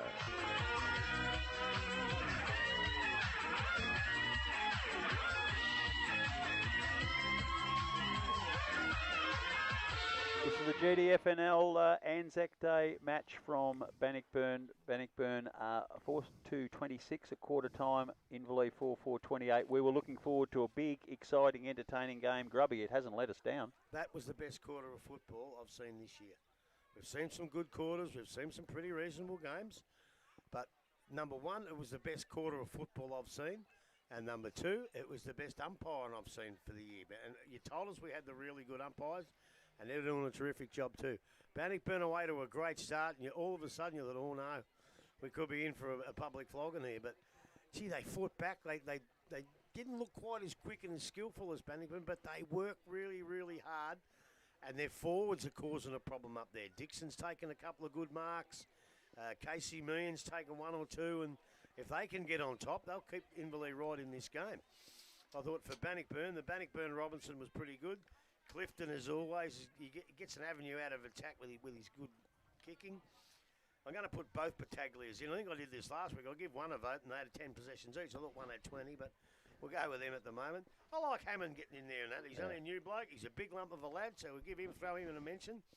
Troy Elzinger showed a bit of class. I need him to get in and do a little bit more. No, Troy wouldn't be doing it, but that'd be Liam. Oh, sorry, Liam. Yeah, well, yeah. I'll tell you what, he was a good player, Troy, too. And a wonderful man. And I tell you what, I hope he's looking down on this kid today and clapping his hands, because this kid can play. And as I say, he needs to get it a bit more, but as he gets older and more experienced, that will happen. I liked Hose, but he's just got to tidy up his disposals a bit. A couple went a little bit astray. For the Hawks, I think Paddy Burke looked dangerous. I tell you, a bloke who doesn't get a lot of recognition is Young, but he's in there at the bottom of the pack. He's the workhorse, and I reckon he had a pretty good quarter that quarter. Wilson's won just about every tap out. He's dominating the ruck. I mentioned Mason Dixon. Finley O'Keefe did a few nice things, and I thought the Inverleigh Robinson was quite all right too. Yeah, very much so. Wilson has been quite dominant with getting his hand on the footy, but I can't remember him really clearly hitting it to his team's advantage. Is that an issue for him or the midfielders? Well, a little bit of both, because Ronnie's obviously, as I said before, trying to shark it. But I thought 3 or 4 times in a row he did put it to advantage, so I thought he has been doing it reasonably. It's so hard to do it in football. You don't even see league players do that much anymore. But I think Ronnie's got all bases covered, because he knows that Wilson's probably going to win the tap out. So all he needs to do is cause a bit of a scramble and try and get it out of that scramble. So Bannockburn are still in the huddle. Ronnie Pilgrim still speaking to the group. I think they'd be a bit disappointed with the second half of that quarter. They were really quite dominant early. They were moving the ball pretty slick. And it wasn't necessarily one thing that got Inverleigh back in the game, was it, Grubber? They just sort of fought hard for each possession all over the ground. Well, they did. And like across the midfield, look, they're a reasonable side. And their backs, they got their work cut out from today too. But their forwards are dangerous. You know, instead of getting the ball in 15 times and kicking 1 or 2 goals, they can get the ball in half a dozen times and kick 3 goals with Casey Meehan and with young Dixon. I hope he kicked one crooked and one straight, so let's hope he can kick straight again. But he looks like a good prospect. He always did until he went down injured. I was sorry to see him go, but so bloody glad to see the kid back. Yeah, Bannockburn is breaking up now. Inverleigh are already in their positions waiting. We'll see, interested to see what happens tactically. They're sticking with plan A. Kieran Fulton heading forward again, I believe, because it looks like Hetherington heading to the centre for the ruck. Yeah, so we're sticking with plan A. Well, I reckon Ronnie's working the percentages. If they can halve the centre clearances, then you leave Fulton where he is. Yeah. But if they start to lose the centre clearances, then he might have to make a move. So at the moment he doesn't, and you can see what happens when he does, because Fulton's so dangerous down forward. With a big crowd, there's always a little bit more time to clear the ground. There's a lot of spectators still just meandering off after probably enjoying this lovely sunshine. There's a fella out there walking his dog across the ground. He's in no hurry whatsoever. He doesn't care too much about the footy. Still a few down in the forward pocket, so we might be a while before we get back into the centre and get this game underway. But it's very, very exciting here at the Bannockburn Oval. We'll keep you informed here on 94.7 The Pulse, and this game is streaming too, so get on the GDFL website, follow the prompts if you wanted to watch the game live and pick up this outstanding commentary with it. You can do that. And if you've got a physio problem and you need a bit of physio on your back or your leg, Corio Bay Health, they are the best in the business. They can just about fix Smithy's knee, I reckon. They are fantastic. So if you've got a problem, give him a call. I'm surprised he hasn't been there already. Well, I'm on my I way can't there in a believe that couple he of hasn't. Because if he has, he'd be almost making a comeback and Oh, playing no, after being a Corio Bay Health. Don't you worry about that. They need more than, unless they could do transplant below the waist. I'm no good, Grupp. Oh, they're pretty good. So about to start action here this afternoon. Umpire has the ball in the air, just waiting for the air of the siren. So action for the second half is about to get underway. As we said, Hetherington back in the ruck. Wilson doing the work in there also. Both players get a touch on it. Ball guns back. Picked up out there. Young put his head over the ball. Tackle brought to ground. Picked up there by Robinson of Bannockburn. He goes into their half-forward line. Out the back, Donahue read that nicely. Took a mark on his chest and will go back and just steady things down for in the league. Goes short and across the ground. Mark taken out there by Mays. So Mays now, little short kick out wider again. I think that's Finn O'Keefe out on the far side of the ground. So O'Keefe now looking to drive the ball long around the boundary line. Does so now, goes long into their half-forward line. Wilson, good position. Shouldn't take the mark at ground level. Picked up, though. Tackle was good and strong out there. I think it was Clifton that laid the tackle. Umpire said there was no real prior opportunity on that being able to get out. And the umpire will come in and he will take possession of the ball. In between half-forward, centre wing. Inverleigh there attacking in. Wilson doing the ruck work again. Hetherington got underneath the ball this time. Picked up by Battaglia. Got the handball outside. Went to Peters. Peters got the handball off. Kicked inside. Wasn't that good, but there's a free kick. Did I hear a whistle? Downfield. Yes, it was. Down the field. And it's going to be picked up there by Ramos. And he goes quickly into the forward line. Donahue, good intercept mark. And he will steady things down for Inverleigh. Go back behind the mark, says the umpire. And that's what he does now. And he's got a short option. He decides now to change his mind. He goes laterally across the ground. Alford there with the ball. Elzinger stands the mark. So his next options have all been covered off, so he's going to go wide, but he's got Donahue short, and that's a pretty good option.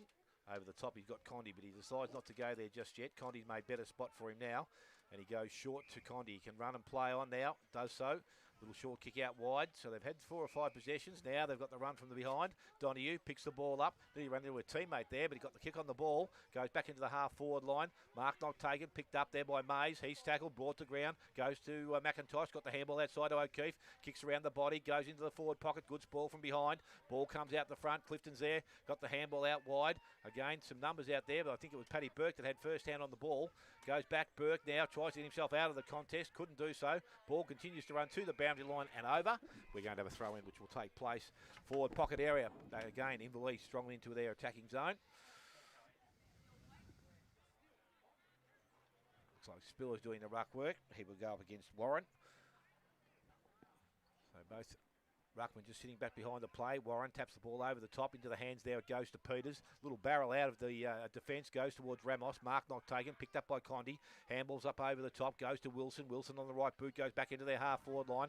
Clifton read it nicely. Couldn't take the mark. Finish it off. Picked up there.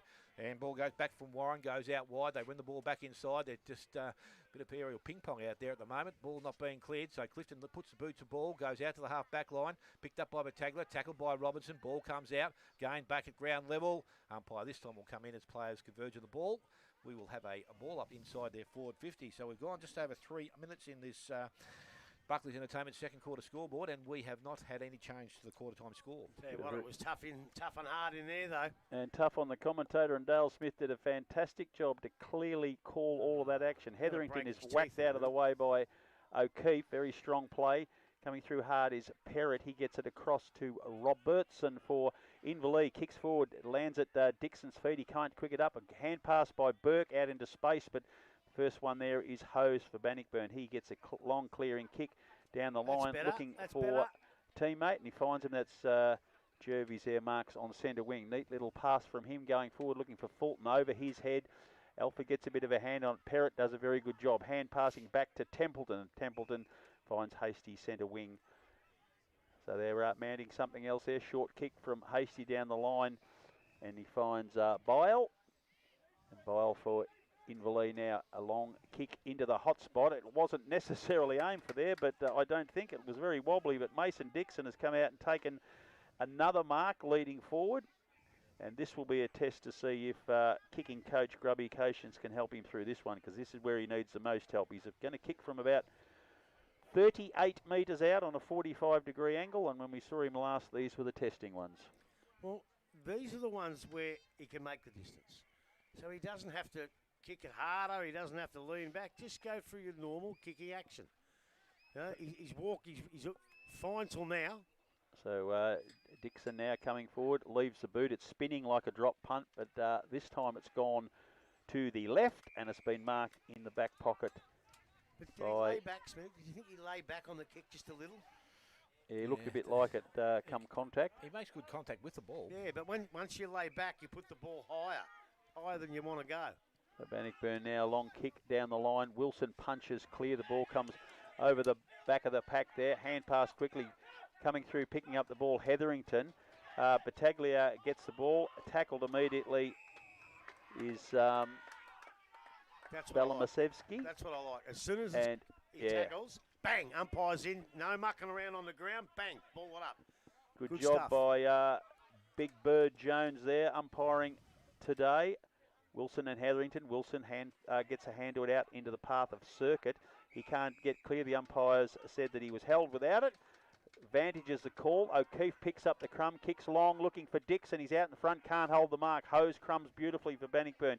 Kicks long to centre wing. First onto it is Jervis. He runs inside an attempted tackle, kicks forward and finds Fulton on the lead, who marks at 48 metres out directly in front, and I reckon he will fancy himself to go the distance from here. He would have kicked this distance many, many times in his wonderful career, and on a day like this, I reckon he's going to back himself. Well, he's going to back himself, but it's still a hard kick because he's still a long way out, and he's sometimes when they actually do try and kick the ball a little bit harder, but he is a beautiful kick for goal, there's no doubt about it. You kick from about 52 metres, leaves the foot well, it's long, it's straight. That's magnificent. He's kicked that almost 60 metres right through the middle, and a very important goal puts the Tigers home side Bannockburn back in front. 5-2-32, Inverleigh 4-4-28, 6.5 minutes into the Buckley's Entertainment second quarter. Well, they're halving the contest in the middle. They're going okay in the middle, which can affords Ronnie Pilgrim the choice to leave Fulton where he is. You know, I'm not sure Bannockburn can win the game of football if Fulton's not down forward.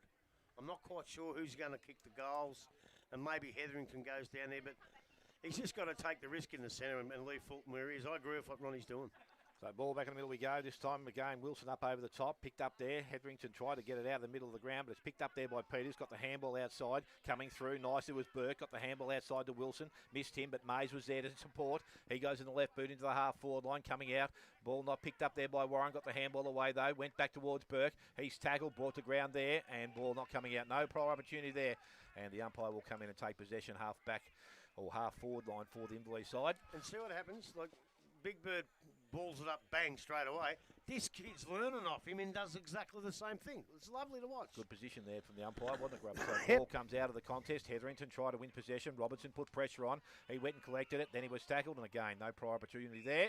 Umpire doing the right thing once again, coming in to ball it up. So they have been good. Credit where it's due.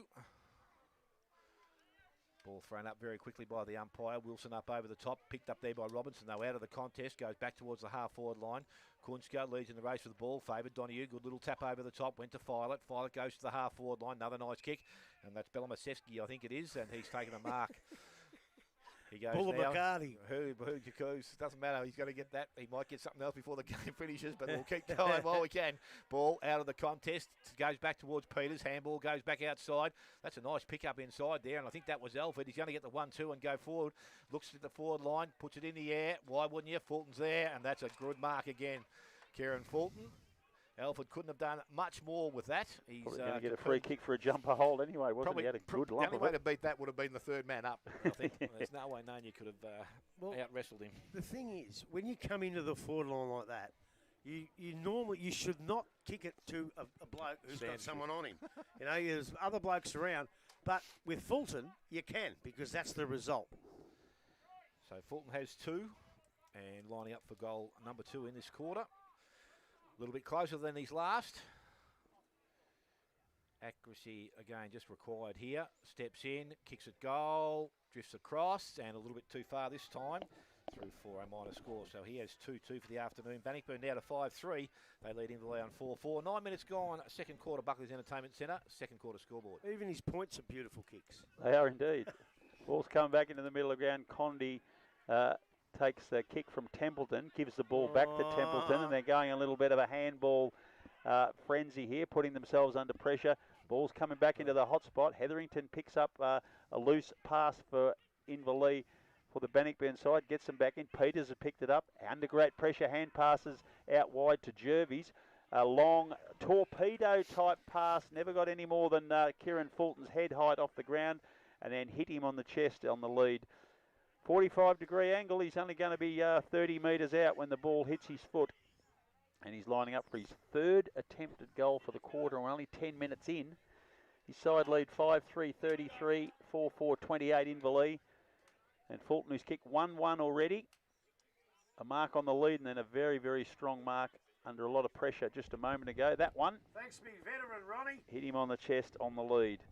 So Fulton now leaves the boot beautifully right through the middle. His third for the afternoon. Bannockburn 6, 6-3, 33. Inverleigh 4-4, 28, 10.5 minutes into the Buckley's Entertainment second quarter. Look, it was good stuff by Fulton to mark and goal. It was good stuff from Connor Jervies to get to him. But in that pack, young Peters, there was about 3 blokes on him. He could have easily just panicked and handballed it anywhere. But he waited. He knew he had a bit of time, a bit of strength, and he waited to see where he was going to handball it, and he put it on the bloke's chest. And that was part of why, I reckon the main part of why they got that goal. It was just great play by Peters. Cool, poised, collective, everything. Hammond and Warren doing the ruck work. Ball in the middle. It's Warren up over the top. Go Peters. Couldn't take it cleanly. Circuit does and goes into their half-forward line. Bowden came across. Probably needed to go a little bit harder at the ball. Careful. And Mason Dixon did that nicely. Come out. He has taken a mark and again inside range. So a quick response here from Inverleigh would be good. Well, you've seen Fulton kick some nice goals. This young Mason Dixon, he's got to kick this. Yep. He's got to kick a couple himself to square the ledger. They've probably taken the same number of marks inside 50, perhaps, Almost, the two of them. It'll be close. It'll be close. And obviously Kieran's the better kick at the minute, but this kid's going to improve. In this game, he's going to have to improve quickly. I couldn't get better conditions for it, Grub. No, Let's put it that that's way. right. They're working with no wind, no breeze, nothing. No rain conditions, and straight in front, directly in front. Kick is there. Looks pretty good off That's the boot. a beautiful Umpire kick, this time son. does not move. So He he's didn't got lay his back third that goal of time. the afternoon. And the fifth now for Inverleigh. They move to 5 goals for. They trail Bannockburn, who are 6-3. 12 minutes gone. Buckley's Entertainment Centre, second quarter score. Grubby, your point about laying back was evident there. He didn't, and that No. made all the difference. And yeah, maybe the runner's gone out there and said, listen, Grubby's told you, don't lean back on the kick, because it was a beautiful kick. And I know he can kick the footy, but what he's got to get in his game now with that kicking is consistency. Because I can tell you, he can become a major goal kicker in the GDFL when he starts to kick straight. Mind you, Kieran's missed a couple as well, so it's not an easy thing from out there, but the more consistent you get, the more confidence you get. So back in the centre, it's the two youngsters in the ruck. It's Warren and Hammond. Warren gets more of a hand on that. Jared Young can't break away. He's trying very hard. Tackled Now that's and a sling slung tackle. tackled. That's And, a sling tackle. That looks like it may have hurt him a little as well. He's still not moving all that much, and I would think Peters might, I don't know what video reviews they do or Well, not, I whether that reckon was it's worth lucky. looking at. It's lucky it was him, because he's about one of the toughest blokes in the comp. It probably would have half killed someone else. Yeah, it was pretty rugged. So Young has hand passed across to Donahue, who quickly kicks that beautiful drop punt into the forward pocket. It's Casey Meehan under it. He can't quite hold the mark.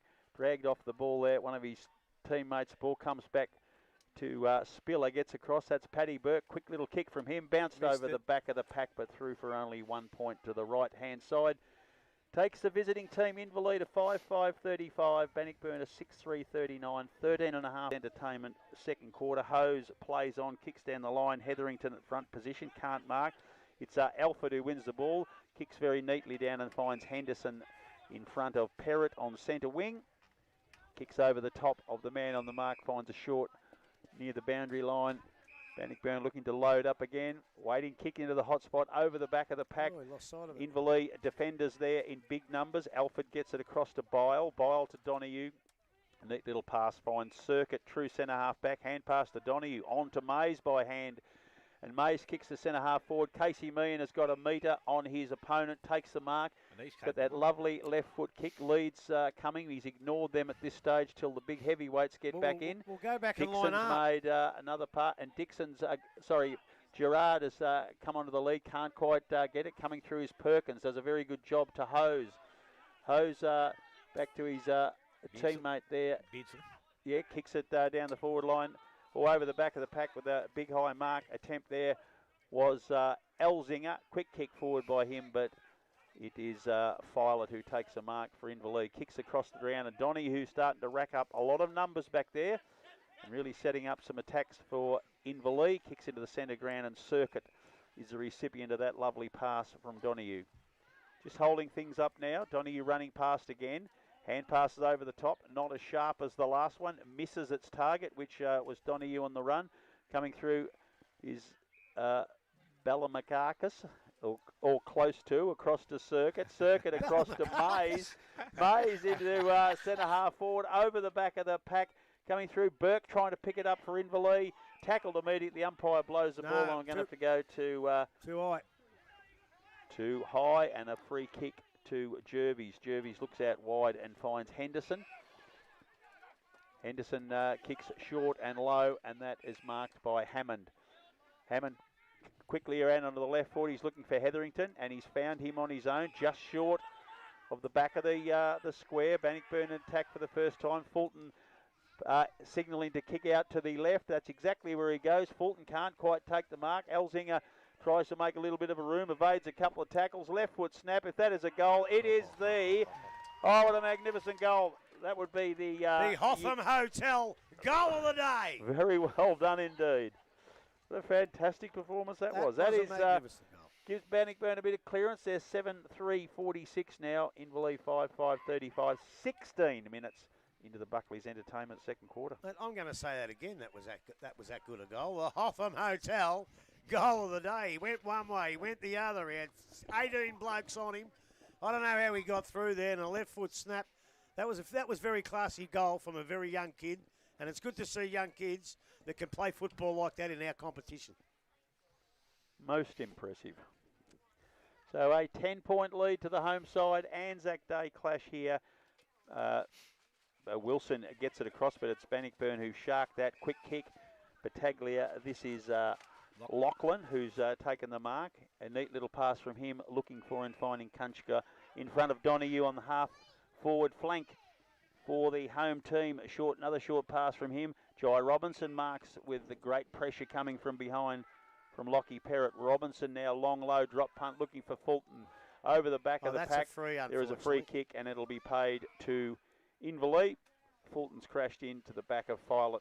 Well, he's one bloke that would stand in front of him too. There's not many, but Jack Filet, he wouldn't even know how not to. So the captain of the Inverleigh side, Jack Filet, a warrior in defence for many years. Pass from him out to centre wing. That's a very good one. It releases Templeton. Templeton has just tackled at a key moment as he's trying to handball. It's a very good job, and it's released. Connor Jervis with a quick hand pass. He's taken a second bounce, runs to the 50-metre line, kicks long into the back pocket, but Crawley is there for Inverleigh to take a saving mark. Quickly kicks out to Donahue, half-back flank. He's found a neat little pass and finds Jared Young just on centre wing. Hand pass again to the running Donny. He's done a lot of that today. Kicks into the forward line. Meehan on the lead. That's a free kick. That will be dragged down by his opponent Bowden, and Casey Meehan, no, it was Bath, sorry, that dragged him down. Casey Meehan will take the free kick. Man on the marks at 48 metres. Meehan's going back. The mouth guard's in the sock. He's fair dinkum. He thinks he can kick it in that the past, far. He's been able to. He's always been able to kick the distance from here. So he's just about straight in front, but he'll kick from 51 metres. And he's gone for a short kick. He hasn't timed that very well, and taking out a mark in the back pocket is Jervis for Inverleigh. Kicks it across goal, and in the back pocket on the far side of the ground for Bannock. Hits it back into Jervis. Can't see who that is over there. Dale Smith, help me out. That's Jervis with the ball now. Yeah, who had it before? Might have been Ryan Bowden, maybe. No. What could have been Bowden. Jervis Spiller. kicks long down the wing. Wilson has a big slap at it, completely misses. Crawley's got the ball now, kicks into a hot spot and coming out to take the mark is O'Keefe. Gets around on left foot, a little stabbing pass from him, but it's too low and lands on the Tommy Bath. on the chest there of Bath. Bath kicks across goal and getting onto the ball there for Bannockburn, gets it back inside Jai Robinson. That was Beardswell. And Jai Robinson now kicks down the line. Very good mark from Reece Conker. Hasn't had a lot of the ball today. A lot of fanfare, obviously, being an ex-AFL player, but what he's done well. A bit of a 1-2 there. He's got it back. Another neat little pass to Fulton. Gets him on the first bounce. He hand passes back to a teammate who kicks into a very important spot, but Wilson takes the mark in the goal square to relieve the pressure for the Inverleigh side. Short kick from him. Finds Templeton. Templeton kicks wide and O'Keefe is on the far half-back flank. Went to play on, stopped, and then went a second time. And he's got Mays. Mays kicks into the middle of the ground. Young's going to get it on the bounce. Under pressure, hand passes quickly, but bursting through for Bannockburn. I think that was Bath. He finds Battaglia. He kicks into centre half forward and lands it right on Fulton's chest. 40 metres out directly in front. What a great little bit of mop-up from a mistake from Inverleigh. Well, you can, but the mistake was he's just handballed it straight in the air and handballed it to the boundary line. Even if the umpire pays deliberate, you've got to start again. But you handball it up like that, you don't know where it's going to go. It's 50-50, and unfortunately from that time, the 50-50 went the wrong way for him. Players are out of position, and there's a nice little corridor for the big fella Fulton to run into. So he'll kick from about 45 metres when the ball hits his foot, almost directly in front. He has kicked 3 already this afternoon. And the big fella leaves the foot beautifully as normal. Slightly to the right. Umpire tapping the chest vigorously. Another behind to Bannockburn. They go to 7-4-46. Inverleigh 5-5-35. 21 minutes into the Buckley's Entertainment second quarter. Circuit takes the mark in the back pocket from the kick in from Templeton. Not a lot to go to, so he's just going down the line long, hoping for Warren. He's underneath it with Kunchka. Punched over the back by Perkins, but Donahue picks up the crumb. His little hand pass goes into the path of McIntosh. He gets a handball, going nowhere, and we're going to have a ball up. True centre wing, just on the edge of the centre square. And Wilson back in to do ruck work, this time against Hetherington. That's the way the game started. Neither player touched that. Wilson again had a swipe at it, but missed it the second time as well.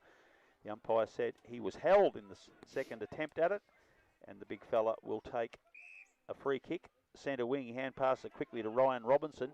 The left footer kicks into the hot spot. Dixon will run out, jump at the ball through his hands. Over the back, Bannockburn defender Bowden first there. It's Burke though, picks up the crumb, gets it across to Casey Meehan. Quick snap at goal from Meehan, across the face. One bounce and out of bounds far side. 5 metres from behind post. No, the umpire said out on the full, sorry. And it's Clifton who will... No, it's a point. Oh, it's gone through for behind, is it? Yeah. Well, that's what they waved the flags for, Rob. I missed the flag. Thank you very much. He was quick, wasn't he, Rob? Thank you very much for wave a flag for an out in the full for that correction, Grubby, which is your greatest skill, I think, correcting our faults. Kicked across ground by Peters, finds the very busy Alford, who's done some good things this afternoon, and that is another one who kicks it back to Peters. So they're mounting something, the back of the centre square. Bannockburn building up, trying to retain their 10-point lead. Long kick by Peters. He's got a player coming out to mark the ball. Is Elzinger, punched away from him. Quick kick off the ground, has gone back, and Peters has got a second go at it. This time, short kick wide, looking for Battaglia, and that is Tristan. This time, centre wing finds Elzinger. Elzinger just forward of centre wing, kick in the middle of the ground, and finds Bowden coming down from defence. That is Ryan, the shorter of the two brothers. He kicks forward, and Kunch's taken a mark right between the centre square and the 50-metre arc, almost directly in front. He seems to fancy himself. He's going to have to kick it 56 or 7 metres. Mouth guard in sock. He's backing himself.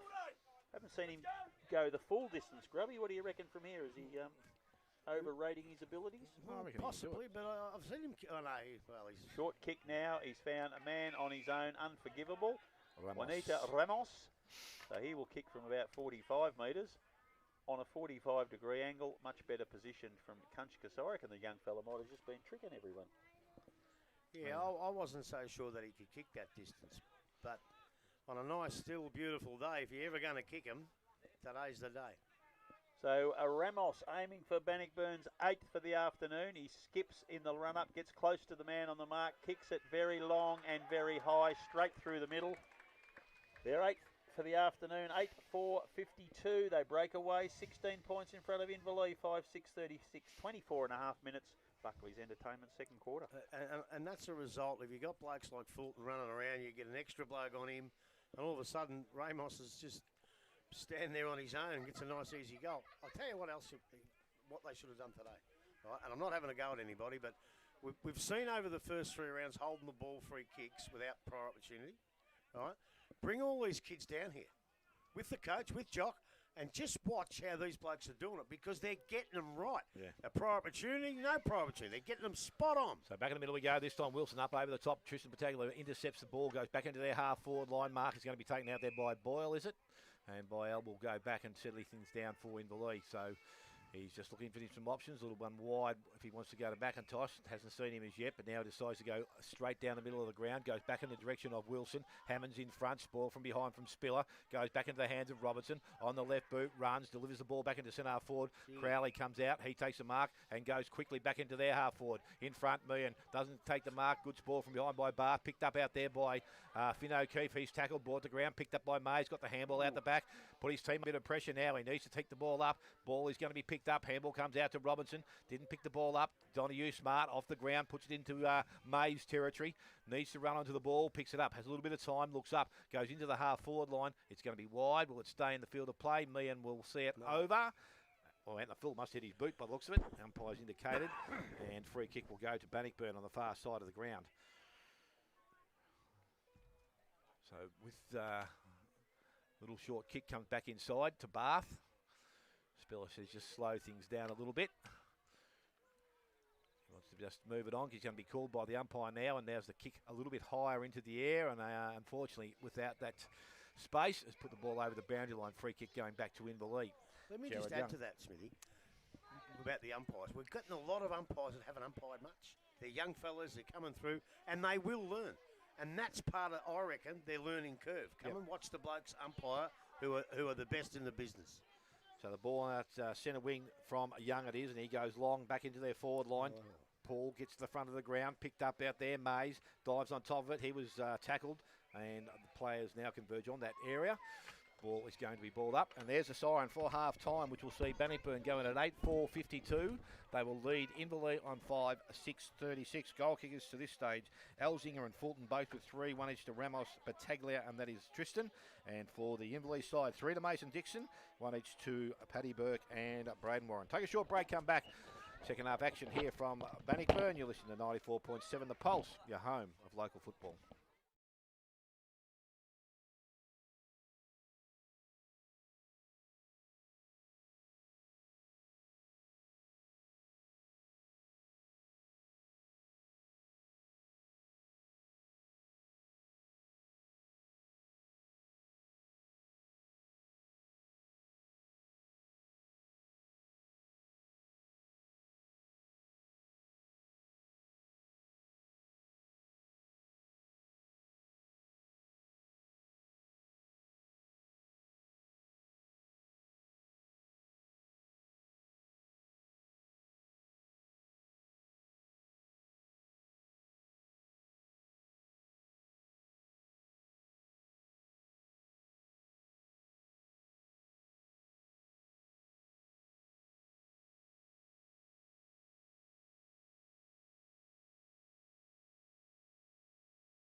Welcome back to Bannockburn. It's GDFNL Match of the Day, Anzac Day on 94.7 The Pulse, your home of local football. A great game so far.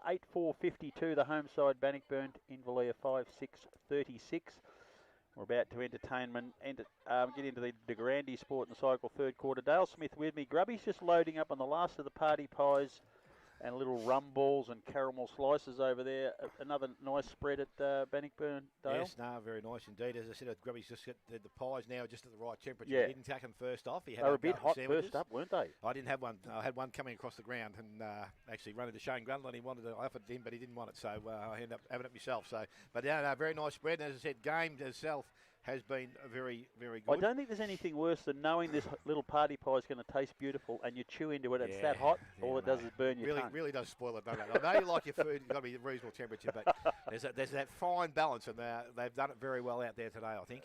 Grubby did mention, I spoke to you off air, we've certainly seen the footballers performing very well this afternoon, but we mentioned umpires pre-match, but this game has been officiated particularly well. It's been probably makes it more enjoyable to watch. Oh, well, it is when as I said, it gets frustrating for the crowd as well when umpires are making poor decisions. But I think they've made some really, really good decisions, and not just by one quarter. Their first half has been as good as I've seen in a long, long time. So credit to the three blokes that are out there today. They're doing an exceptional job, and as are both teams. And Grub has loaded up. He obviously couldn't get a plate, but doesn't matter. Cream cake, two rum balls and a can of Coke. What a siren has sounded, boys. The ball is only put in the air, and we're back in the middle, and it's Wilson and also Hetherington. This time the ball hits back into the middle of the square, or the middle of the circle, picked up by Hetherington, looking for some options, went one way, went back the other, had a player outside. That was Spiller. He comes through the half-back line. He's kick into the half-forward line. Ramos comes out, takes the ball, has time to steady, kicks round the corner. That is a good look, and Kunchka comes up, and he takes the mark. In range. And they've made the switch now with Jack Filet going back onto Fulton. So an opportunity here for Bannockburn as they did early in the first quarter.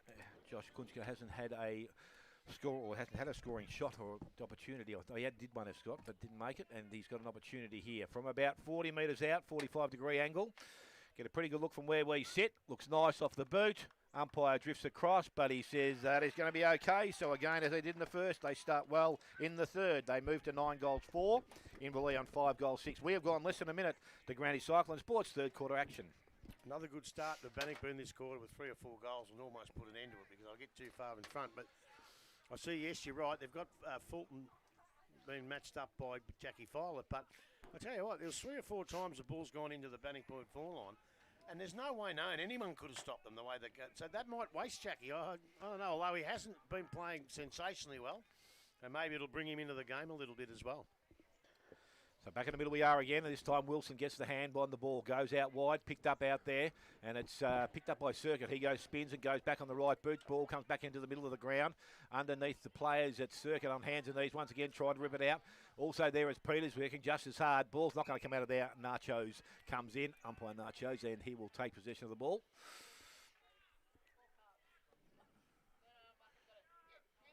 So still inside the centre square.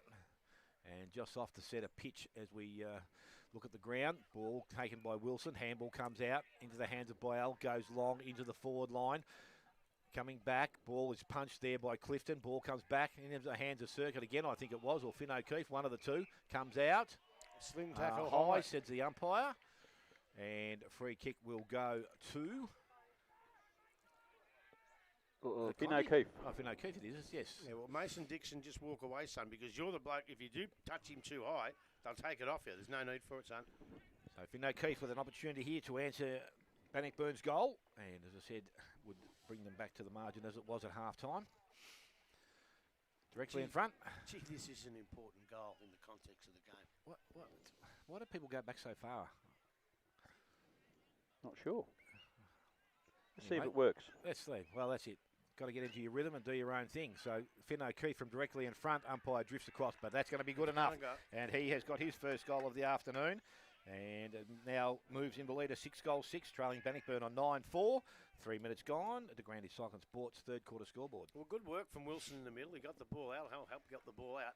And to be quite honest, look, they need that goal, obviously, but they're going to have to put a couple together. They can't just go goal for Bannockburn here because otherwise they're going to finish about 3 or 4 goals shy. So they've actually got to get together, kick a couple of goals, 3 or 4, at least 3 in a row, and bring the game back into an even keel. Ball's been thrown up again. Wilson gets most of that out in the advantage of Circuit. He gets a nice little hand pass to Condi running past.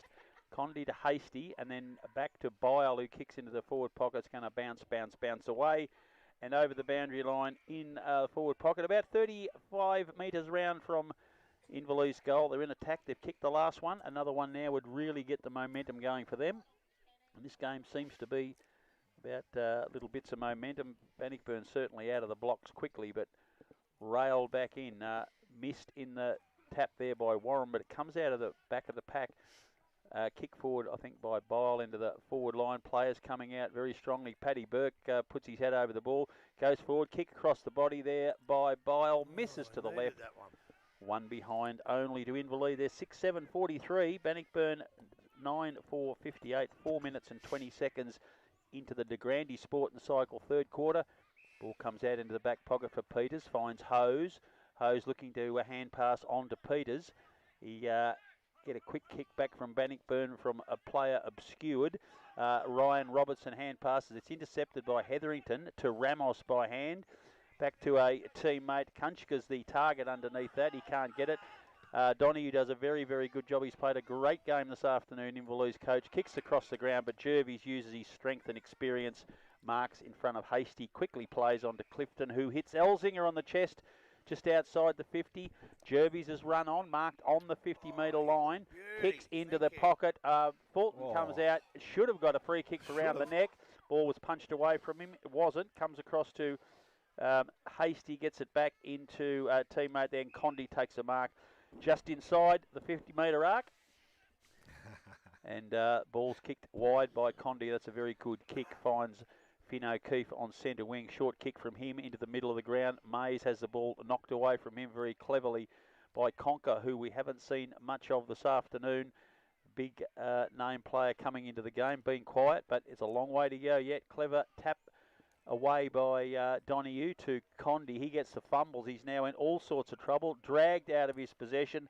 Quick hand pass to Battaglia. He kicks forward, and Fulton on the lead takes a mark. Tight in the forward pocket, but only 30 metres out when he goes back to kick for goal, lining up for his 4th goal of the afternoon. He's also missed at least 3 others, I would have thought. Mate, Jack Fulton, Stephen Silvani, Jeff Southby, David Dents, none of them could stop that. It was a delightful little pass. pass. In like that, Jack may as well be further up the field. Goodness gracious me. Who's going to clean that plate up, Grubster? Oh, I reckon Smithy might have a go at it. We just received a few more savoury. So Fulton coming in tight in the forward pocket. Staggery little run up. Kicks across. Umpire pats himself on the shoulder again. Another behind. Finish to the right. And Fulton now has 3 goals, 4 for the afternoon. At the other end, Mason Dixon's kicked 3 goals, 1, and a couple of others that were close but not quite. If he kicks straight, the game's over, you know. 9-4-58 Bannockburn now. Inverleith 6-7-43. Donahue for Inverleith. It's a beautiful long drop punt, reminiscent of his father in his heyday. Ball over the back of the pack. Inverleith pick it up. The umpires noticed a high tackle on the way through there, and it's going to be Casey Meehan for Inverleith, right in the centre of the ground. Pass from here. It's a beautiful pass. Finds Finn O'Keefe on the lead, on the 50-metre line. Quickly round on the left foot. Low pass in, looking for Burke. He picks it up on the bounce. Tackled immediately, going nowhere. Umpire agrees, and we'll have a ball up. Beautiful football, but that last kick was a bugger of a kick. A good kick there, and you'll see that you would have probably seen the Corio Bay Health play of the day. Indeed, it is a good bit of ruck work by Hetherington. Gets it across into a safe zone near the boundary line, and young Alford sees it over the boundary line. Throw in. Be 15 metres round from Inverleith's goal. And they've got a chance to set up the defence here and try and get it out of there as quick as possible. The last thing they want is the Hawks to get another settling goal at this stage. The ball's thrown in. Hetherington and Warren. Warren does a good job to get it down the front of the pack. Player picks the ball up. I think it was Burke, tackled immediately, and it's Bannockburn to come out cleverly. Jai Robinson back to Clifton by hand, but intercepted there by Young. He's knocked off the ball as well. Bannockburn working hard in defence. O'Keefe, pretty little handball back into play. Ball comes out the back of the pack, but Clifton Safe little foot pass from him finds Alford near the boundary line. And they've got a chance to come out of defence. Good kick by Alford finds Kunchka between half-back and wing. And they'll try and set something else again, the Tigers. Kunchka kicks down along, looking for Fulton, but coming in to take another mark and another possession. Adam Donoghue, who's really racking them up today, gets it to Young. Young back to Donoghue, has a bit of a fumble. Hand passes over to Hasty. He kicks into the forward line, but that's a poor kick. And young Clifton takes the mark. And we're pretty sure that this is going to finish up with Bannockburn again, going by his previous efforts. And sure enough, he finds a teammate there in Bowden on the far half-back flank. He kicks further forward, finds Jai Robinson. Neat little pass from him in the middle of the ground. Battaglia takes a very, very good mark. Under a lot of pressure from Donoghue. Kicks forward again. Hetherington has the ball knocked away cleverly by Young. Young hand passes in the middle of the ground there, and coming out and taking a mark is Warren. Warren's right in the centre of the ground. Kicks long into the forward pot, looking for Dixon. Dixon's up in front, and that's a big, strong mark that you'd expect from a dominant key forward, and that is what he has been today, as has Kieran Fulton at the other end. And Dixon will go back and line up for his fourth for the afternoon. 45-degree angle, he'll kick from 45 metres out. Kicks a bit wobbly at the start. His last one was a ripper, so hopefully he's learnt from that. And his team desperately need this. They're 15 points behind, coming up to 10 minutes into the Grande Sport and Cycle third quarter here in the Anzac Day, match of the day, GDFNL football from Bannockburn. Dixon runs in, leaves the foot with a wonky helicopter, fades to the left, 1 point only, disappointing for the Hawks. Another opportunity gone begging as we cross the 10-minute mark. Clifton has the ball for Bannockburn. Kicks long out the half-back flank, looking for Jervis. Knocked away from him by Hasty, but the umpire said that he was held, and Jervis has got a free kick. He hand passes it quickly across to a teammate in Beardsall. He kicks further down the line. Conker in front position, but Crawley does a very good job. Alford is that's a sling tackle. Chickened wing there, and his slung tackle. The ball comes back to Crawley. He kicks forward looking for Dixon. Goes up one hand only. Can't take the mark. Bursting through his Burke. Gets it across to O'Keefe. He quickly kicks it across his body. That is a wonderful snap at goal from O'Keefe. And great work by Paddy Burke to set that up. He worked hard to win that ball. And a dinky little hand pass out. And that is a very handy goal. 7-8. 50 in Valee now. Bannockburn 9-4, 58. We're 11 minutes into the the De Grande Sport and Cycle third quarter. Yeah, just keep in a minute. It was good play here. That was the right decision, the sling tackle. I don't like it. That's how I got taught to tackle. But it's against the rules these days. It was a great tackle and finished off with the lifeline. Goal of the day. And if I tell you, as I said on Saturday, if you're feeling a bit down, you got a bit of mental health, you can't do it yourself. Give Lifeline a call. So back in the middle we go once more. Hammond in there now, doing the ruck work up against Warren. This time Warren gets the ball down. Doesn't travel too far from the centre circuit. He's on hands and knees, had it, lost it. Pamble comes back towards Hammond, intercepted there by Warren. Goes into their half-forward line. O'Keefe, been good back on their half-forward line this quarter. Goes in the hands of Gerard out wide. Nice kick. That's better, Rusty. And the mark has been taken out there by Paddy Burke. So Burke a chance to kick a couple of quick goals for the second of the 2 goals for Inverleigh very quickly. He struggled a bit to get the ball, Rusty, but when he gets it in his hands and it results like that, very, very good. So Paddy Burke, distance won't be any problem here, just to finish off with a nice straight kick. Looks good off the boot. Umpire does not move, straight over his head, and he got his second goal. The 8th for Inverleigh. They're 8-8. They trail Bannockburn on 9-5, and we have gone 12 and a half minutes. Buckley's Entertainment Centre, third quarter scoreboard. They're really right back in this, aren't they? They've just kept going and going. Then Bannockburn looked the better team. Then Inverleigh work hard. It's the best game I've seen all year. It's an absolute pleasure to be here. And I might even drop into Maury's hotel. See Maury over there. He must be having the day off from the Hotham Hotel today. But he'll be back there tonight. Finn O'Keefe's been big this quarter, Very Grubby. good. Very good. He's been reasonable all day. Yeah, big third quarter from him. So in the middle of the ground, he'll be looking to build on that. Ruckman go, but it's Warren and Hammond again. Warren gets it down. Ryan Robertson comes out for Inverleigh, gets it to Perrott. He wheels on the left foot, kicks down looking for Casey Meehan. Punched away from him by Bath. And Bath butters up, gets the ball, and with that slightly awkward kicking style, puts it down onto the centre wing. Condi comes out for Inverleigh, gets the ball out the back, quick pass to Robinson. Robinson inside to Donahue, hand passes back under great pressure. Robinson for Bannockburn intercepts, comes out to Tristan Battaglia. He kicks long into centre half forward. Fulton up, can't hold the mark. The umpire said his hands were chopped, arms were chopped, and he will take the kick for goal. He'll be about 45 metres out on a 45-degree angle on the right-hand side, so not favouring his right foot kick. I reckon he's going to push him around a bit further. He's already kicked 3 goals for this afternoon, so you can't write this one down straight away by any means. He's been fading a bit to both right and left, so there's no consistency about his shooting for goal at the moment. But when he hits middle, they go a long way and straight. Just can he hit that sweet spot? He comes in now. Ball leaves his foot. It's a bit wobbly, but it's gone straight enough. Touched right on the line by Warren. Did a very good job there. Keeps it to 1 behind only. That's 9-6-60. Inverleigh 8-8-56. 14 minutes into De Grande Sport and Cycle third quarter. Donahue has the ball for Inverleigh. Kicks out and finds Circuit on his own halfback flank, almost on the 50-metre arc. So they've got themselves at least a kick away from goal, the Hawks. O'Keefe lively, creating leads up the ground. But Circuit now kicks down. Warren's going to be his target. Punched away from that pack. Ryan Robertson runs onto the crumb. Long left foot pass for him. Casey Meehan is the target, and he finds him right on the 50-metre arc, centre forward. Having a bit of trouble getting around his man.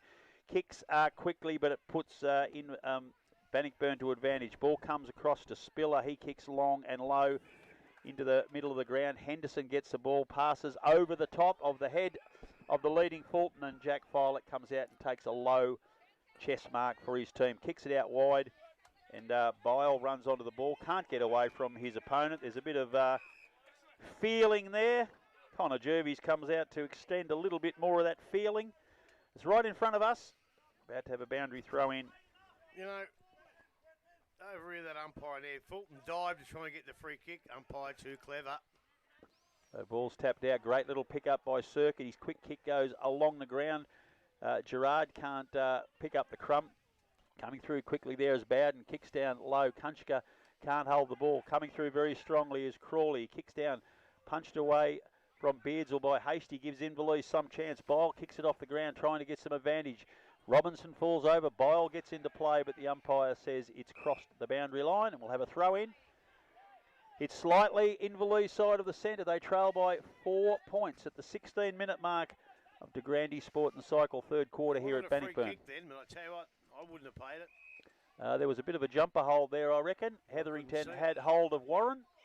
The umpire spotted it, and Warren will have a free kick. I don't know why ruckmen need to do that, but get away with it sometimes, get caught a lot. So Warren's kick goes deep into the pocket, and they're coming out to take the mark for Bannockburn. Is that Jared Young? Yep. I think it is. Jared Young obscured by a tent here at Bannockburn from our commentary position, but Young kicks deep into the forward line. The high-flying Dixon will be his target. Punched away from him. Spiller picks up very, very nicely.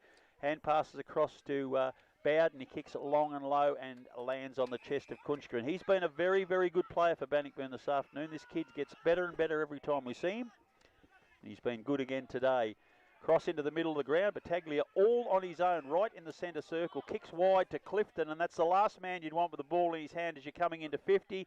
A magnificent pass from him, and he hits Hetherington on the chest, 40 metres out, almost directly in front. And that was a great bit of play set up by Kunchka. That's if you're Inverleigh, you mean? Sorry? Inverleigh, yeah, sorry. Did I get that wrong again? No, Thanks for picking it up. No, you actually just said he's the worst player, but that's if you're Inverleigh, not Bannockburn. Yes. Yes, indeed. No, he's a beautiful kick of the footy, hardly misses, and he didn't miss that target. So Hetherington having a shot for goal, 40 metres out, 45-degree angle. It's up, it's pretty straight, but hits the post. That's a real let-off for the Hawks. Bannockburn now 9-7-61, 5 points adrift of Inverleigh's 8-8-56, 18 minutes into the De Grande Sport and Cycle third quarter.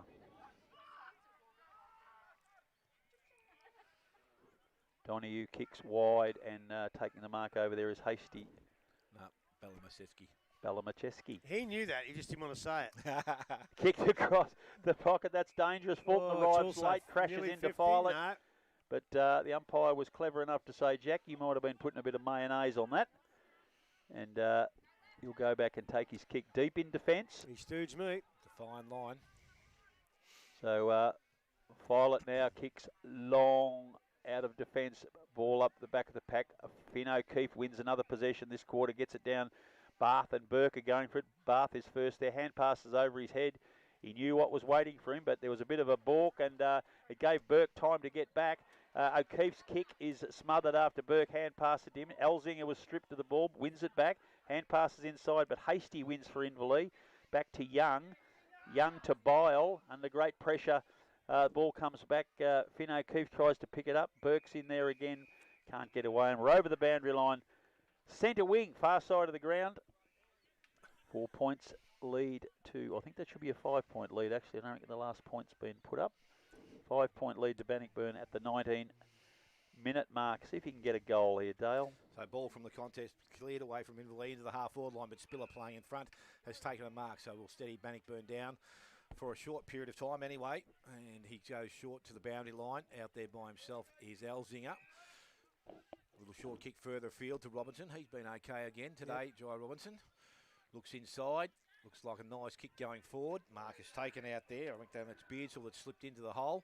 Looks and went back, made a mistake, went back and got the ball, got the handball back out towards Kunchka. He had the ball, got the handball away. Good interception there and pick up from Circuit. Goes back to Condi. Condi now delivers the ball into the hands of Robertson. He goes forward. Good ball from Perkins from behind. Again, a little bit of strength out of the contest. Ball goes back into their centre half forward position. Holding. No, I think he's downfield. No, down the ground it was. Yeah. It was too. It's only about 30 minutes late, but that doesn't matter. And a free kick will go to Casey Millian, inside 50. And he will have a shot at goal. Donoghue says, I want a little handball out. Ryan Robinson also making position inside 50. Casey Millian says, no, leave it with me.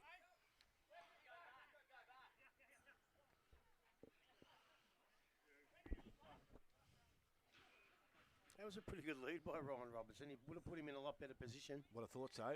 But Casey Millian, as I said, we know he is a good kick for goal generally. That's a kick off the boot. It's not in the right direction this time. He's through for another minor score, which will take Inverleigh now to 8-9. They trail Bannockburn on 9-7. And we have gone just on 21 minutes to Granny Cyclone Sports' third quarter scoreboard. Clifton has the ball again for Bannockburn. Goes straight up the middle, and Peters has made position there at centre half back. He kicks out wide, and Ramos has made a very good long lead in front of Wilson. Gets around on his right foot, kicks long down the line. That's but Donoghue, who was kick. set underneath what was a very, very poor kick. Not quite sure even where he was going with that. He was so far from any of his teammates. Middle of the ground, Donoghue to Circuit. Circuit, neat little pass, and Gerard takes a mark on a lead. He's just outside 50. So too far himself, but he's a lovely little left foot kick. He's looking into the pocket. Casey Millian's on the lead. He'll get there, but over his head, Bowden is the recipient of a good bounce. Back into the middle. I think, is that Elzinger down there? Inside to Hose. Hose does a very good job to evade a tackle. The young player bounces once, gets around to half-back. Kicks long down the line. Kicked off the ground by Alford, a very interesting method. Bounces off the chest of Robinson. Back to Hose. This time he kicks short of a teammate again. Ball over the back of the pack. That's strong effort there by Crawley. Kicks down the line, and Wilson has made position on the half-forward flank. Hand pass quickly to Gerard. Gerard into the forward pocket, and Burke comes out and takes a mark, and he will have a shot for goal. Almost identical position a little earlier in this quarter, which he kicked a goal. And he's going to line up again for his second and his team's ninth, and this will put them 2 points in front at the 22-minute mark if he's good enough.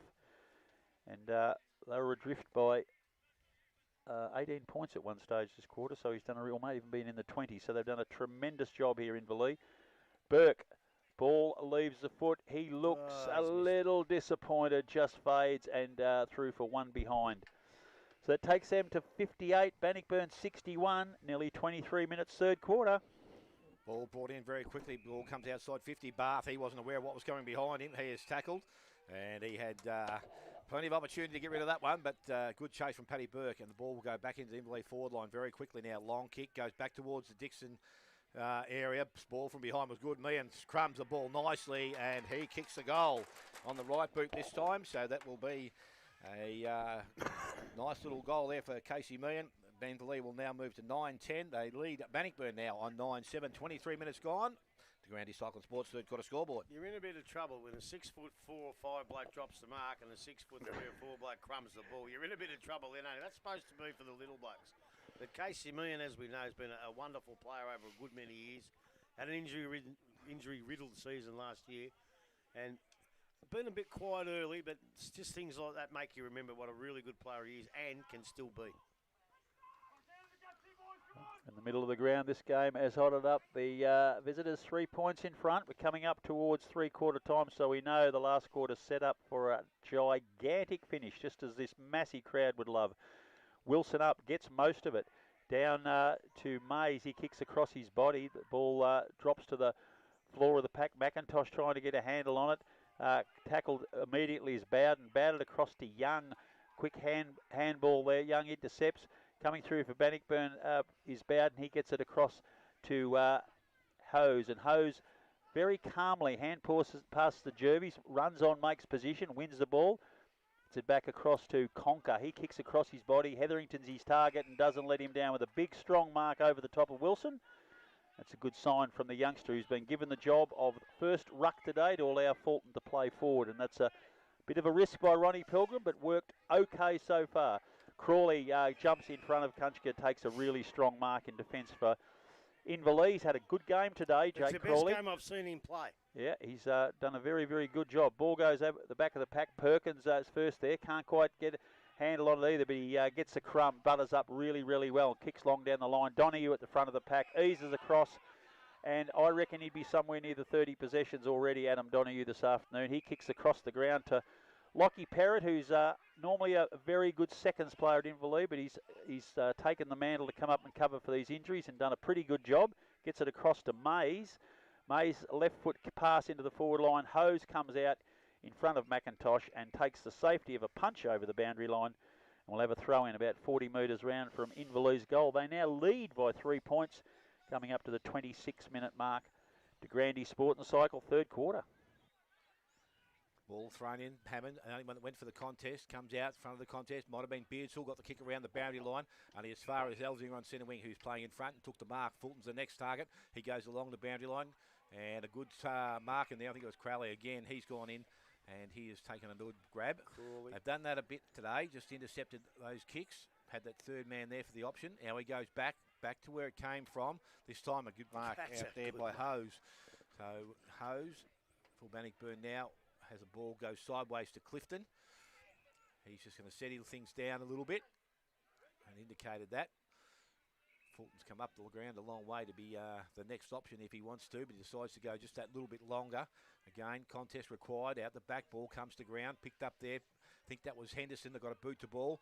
Pataglia in some space by himself. Now the race is on. You got Ramos up against Alford. How does the ball bounce? Into Ramos's hand. Can pick the ball up. Little banana, and he puts it through. Ramos has put Bannockburn back in front. They lead 10-7. They lead Inverleigh on 9-10, and we have gone close to 27 minutes to Granny Cycling Sports third quarter scoreboard. The curse of the oval football, Grubby. You know, the bounce of the balls is just cruel Mitch Alford. Then he done everything he possibly could. It looked like he was going to spoil it, and it bounced back. But that's the luck of the game, and obviously Inverleigh will have some luck as well. And this is just a ripper contest. I said it would be, and let's just hope it stays close in the last quarter. But I tell you what, Inverleigh have really come back, but Bannockburn have still got the ability to take it down and kick a nice goal like that. So as we tick over 27 minutes, and as I said, won't be too much longer to go, you wouldn't think, although Inverleigh have kicked 5 and Bannockburn 2. Ball in the air, Wilson down nicely. Young takes it out of that contest, was legged. Good decision again by the umpire. Reece Conker might be struggling with their cramp there. I think it might be a bit different to playing than just running, I think. Oh, of course it is. Of course it is. And they've got to bring him into the game. I tell you what, a lot of good footballers come down to our league and find it hard to get the ball. Once they get it, they look good. Yeah, I think he'll be looking for a bit of a spell here. Oh, yeah, if I was Jared Young, I'd be taking him on, make him run a bit harder. So Young now decides to go long into the forward line. Perkins in front, out the back, good hands there. Mark taken out there by Bath. As the siren has sounded to end the third quarter here, which will see Bannockburn end at 10-7-67. They lead the Inverleigh side 9-10-64. Goal kickers to this stage of the game, as they were for Bannockburn, Elzinger and Fulton both with 3. 2 to Ramos, 1 to Battaglia, and that's Tristan, and 1 to Josh Kutska. And for the Inverleigh side, 3 to Mason Dixon, 2 each to Paddy Burke and Finn O'Keefe, 1 to Casey Meehan and Braden Warren. Take a short back, final quarter action soon. You listen to 94.7 The Pulse, your home of local football.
GDFNL football, and glad to have Morris Finance, our major sponsor for the competition, to support us through this last quarter, where we see Bannockburn go into the final stanza 3 points clear, 10-7-67 Inverleigh, 9-10 Grubby, 9-10-64 and Grubby. They never disappoint, these two, do they? Oh, they never ever do. It's always a good game no matter where they are on the ladder. But I'll tell you what, we've got the close one here today. Yeah. Well, in fact, we've got the only one. But we said before the game, it's going to be a great game. They're going to go in hard. They're going to hit each other hard.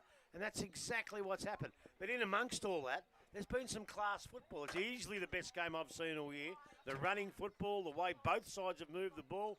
Bannockburn have probably moved a little bit better, but Inverleigh in the middle of the packs and the grunt have got the ball out to their running players better.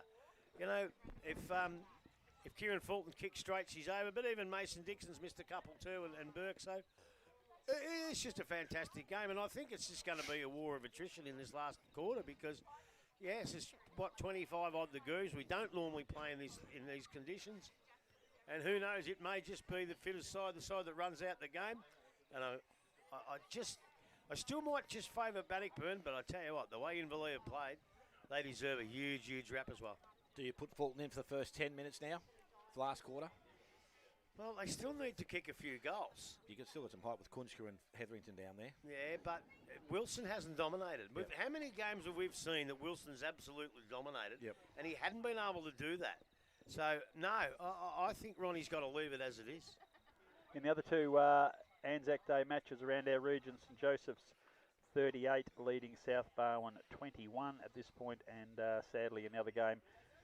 Drysdale already 100 points in front of Port Arlington in that Bellarine match of the day, but we have got, as you correctly said, Grubby, the close one here in the Morris Finance final quarter. Do you think any changes? Would it be something a bit risky from one of the sides, or is it really a case of just steady as she goes, Grubby? That's what I'd be doing. Just leave it as it is.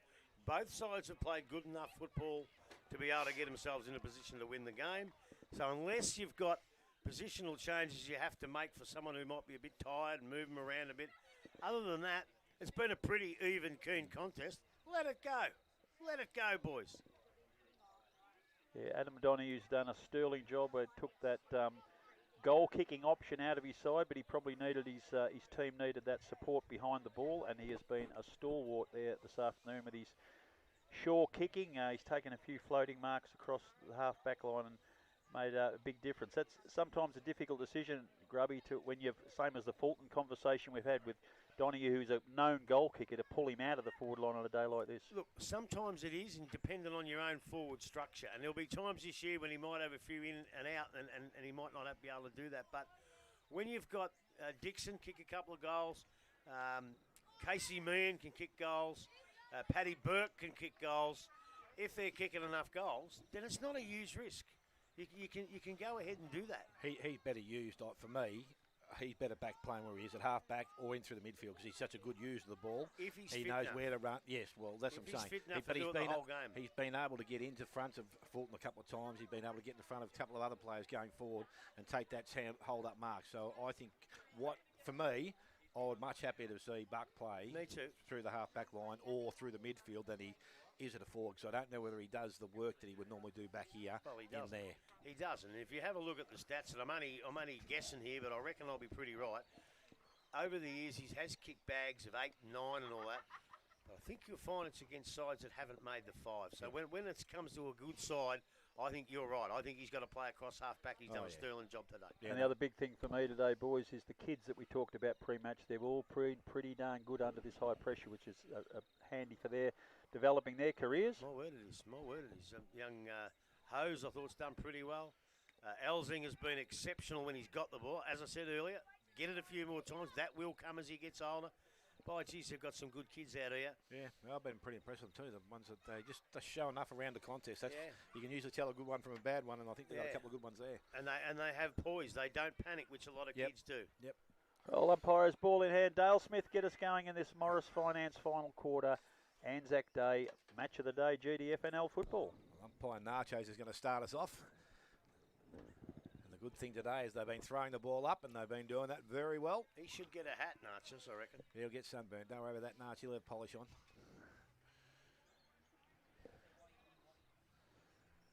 Still waiting for a few to get back behind the fence by the looks of things before we start the game. Umpire's now clearing the area.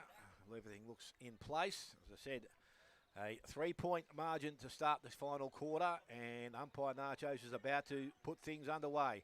Comes to the middle of the ground, will hold the ball aloft, and here we go. Here it is, last quarter action, Anzac Day 2023, and it will be Hetherington and also Luke Wilson doing the ruck work in the middle. Who can get the first ball out and send the ball forward? Goes towards Young, but Hetherington goes back and collects it now. On the right boot, he delivers it and goes back into their half-forward line. Coming out, Fulton can't trap the ball. Ball runs through the contest, runs back towards the pocket. Coming out, I think, was Ramos. No, it wasn't. It was Conker. He picked up, and that was Elsinger had the ball. He's tackled, tries to get the ball out of there. Conker dives on top again. Players dive on top of him. Alford emerges with the ball, got the handball over the top, into space, only as far as Battaglia. Looks inside. Kick went astray. Mark taken out there by Condi. So Condi now delivers and transfers play across the ground. Wilson made some good space. Byell made further space up the ground. Needs a favourable bounce. Got one now. Needs to steady. Goes back on the right boot. Swings and goes towards centre wing. Good kick. And just outside the reach of his teammate there. But he's gone back and collected it. That was McIntosh. Did nicely. Send it to Mays. Goes forward. Only as far as the opposition now. And it goes back into the hands of Clifton, who puts the ball back towards centre wing. Wilson goes back and will take a mark on his chest. Steady things down for Inverleigh. Let's hope he doesn't come into the middle. Decides to go short and over the top. Finn O'Keefe comes up, presents, takes the mark. Battaglia standing the mark now. Goes back. Belamasevsky in centre half back position. Got to keep referring to the page. It's not something just rolls off the tongue, I can tell you. So Belamasevsky now goes back to where the ball came from, and it's going to go back to Luke Wilson. He's made position. It's his third mark on the chest in this quarter. Young Elsie coming from the ground. The little circuit had it, lost it, got the handball away, had support out there. Well, another tackle there. Belamasevsky gets through the contest. Hit kick was also poor. Only as far as McIntosh couldn't pick it up. Clooney comes out, goes to Jervis. Jervis towards Spiller on the left boot, goes back towards centre wing. Out there, the mark. Belamasevsky. He's got a few touches. He's got 4 of them. Yeah. I'm just about to stumble, Grub, so hang on. Ball comes back inside to Filet, and he takes the mark. Jack Filet now looks straight up the middle of the ground. That's a good, strong lead. He's got 2 players there. Meehan was one of those, and he's taken the mark. Goes quickly back towards Burke, and he's on hands and knees. Slides in, takes a mark. Will go back and shoot for goal. And good bit of play. Is class football. It really is class football, and it's a pleasure to watch. So Burke will kick from about 45 directly in front, and he is one of the better kicks in this side. Oh, well, that's the end of that. Mosdim. So Paddy Burke will step in, crosses over, gets to 45, loads up, goes long, and has hit the post. Well done, Smithy. I halved it anyway. You are going for Bannockburn, aren't you? 9-11 to Inverleigh. I was going to say 9-11 to Paddy Burke then, but 9-11 to Inverleigh. They trail Bannockburn on 10-7. And we have gone just over 3 minutes. Final quarter, Morris Finance scoreboard. 2-point margin in this exciting big game here at Bannockburn. A lot at stake. Probably undefeated top spot for Bannockburn if they win. And Inverleigh desperately need to keep intact. They'll be 1 down. Oh, it's a great attempted mark by Hetherington. Almost had it. Beardsall kicks it across the body looking for Kunchka. He does a good job holding his body position against Crawley. Picks up the ball, runs away. That's an awful kick off the boot. It's going to favour the Inverleigh defence, and Conker had to push on the front of the body going back to be competitive there, and he's given away a free kick. Donohue's made position far side of the ground. He's run away, hand passed inside to Belamasevsky. He kicks long down centre wing. Burke has the ball punched away from him.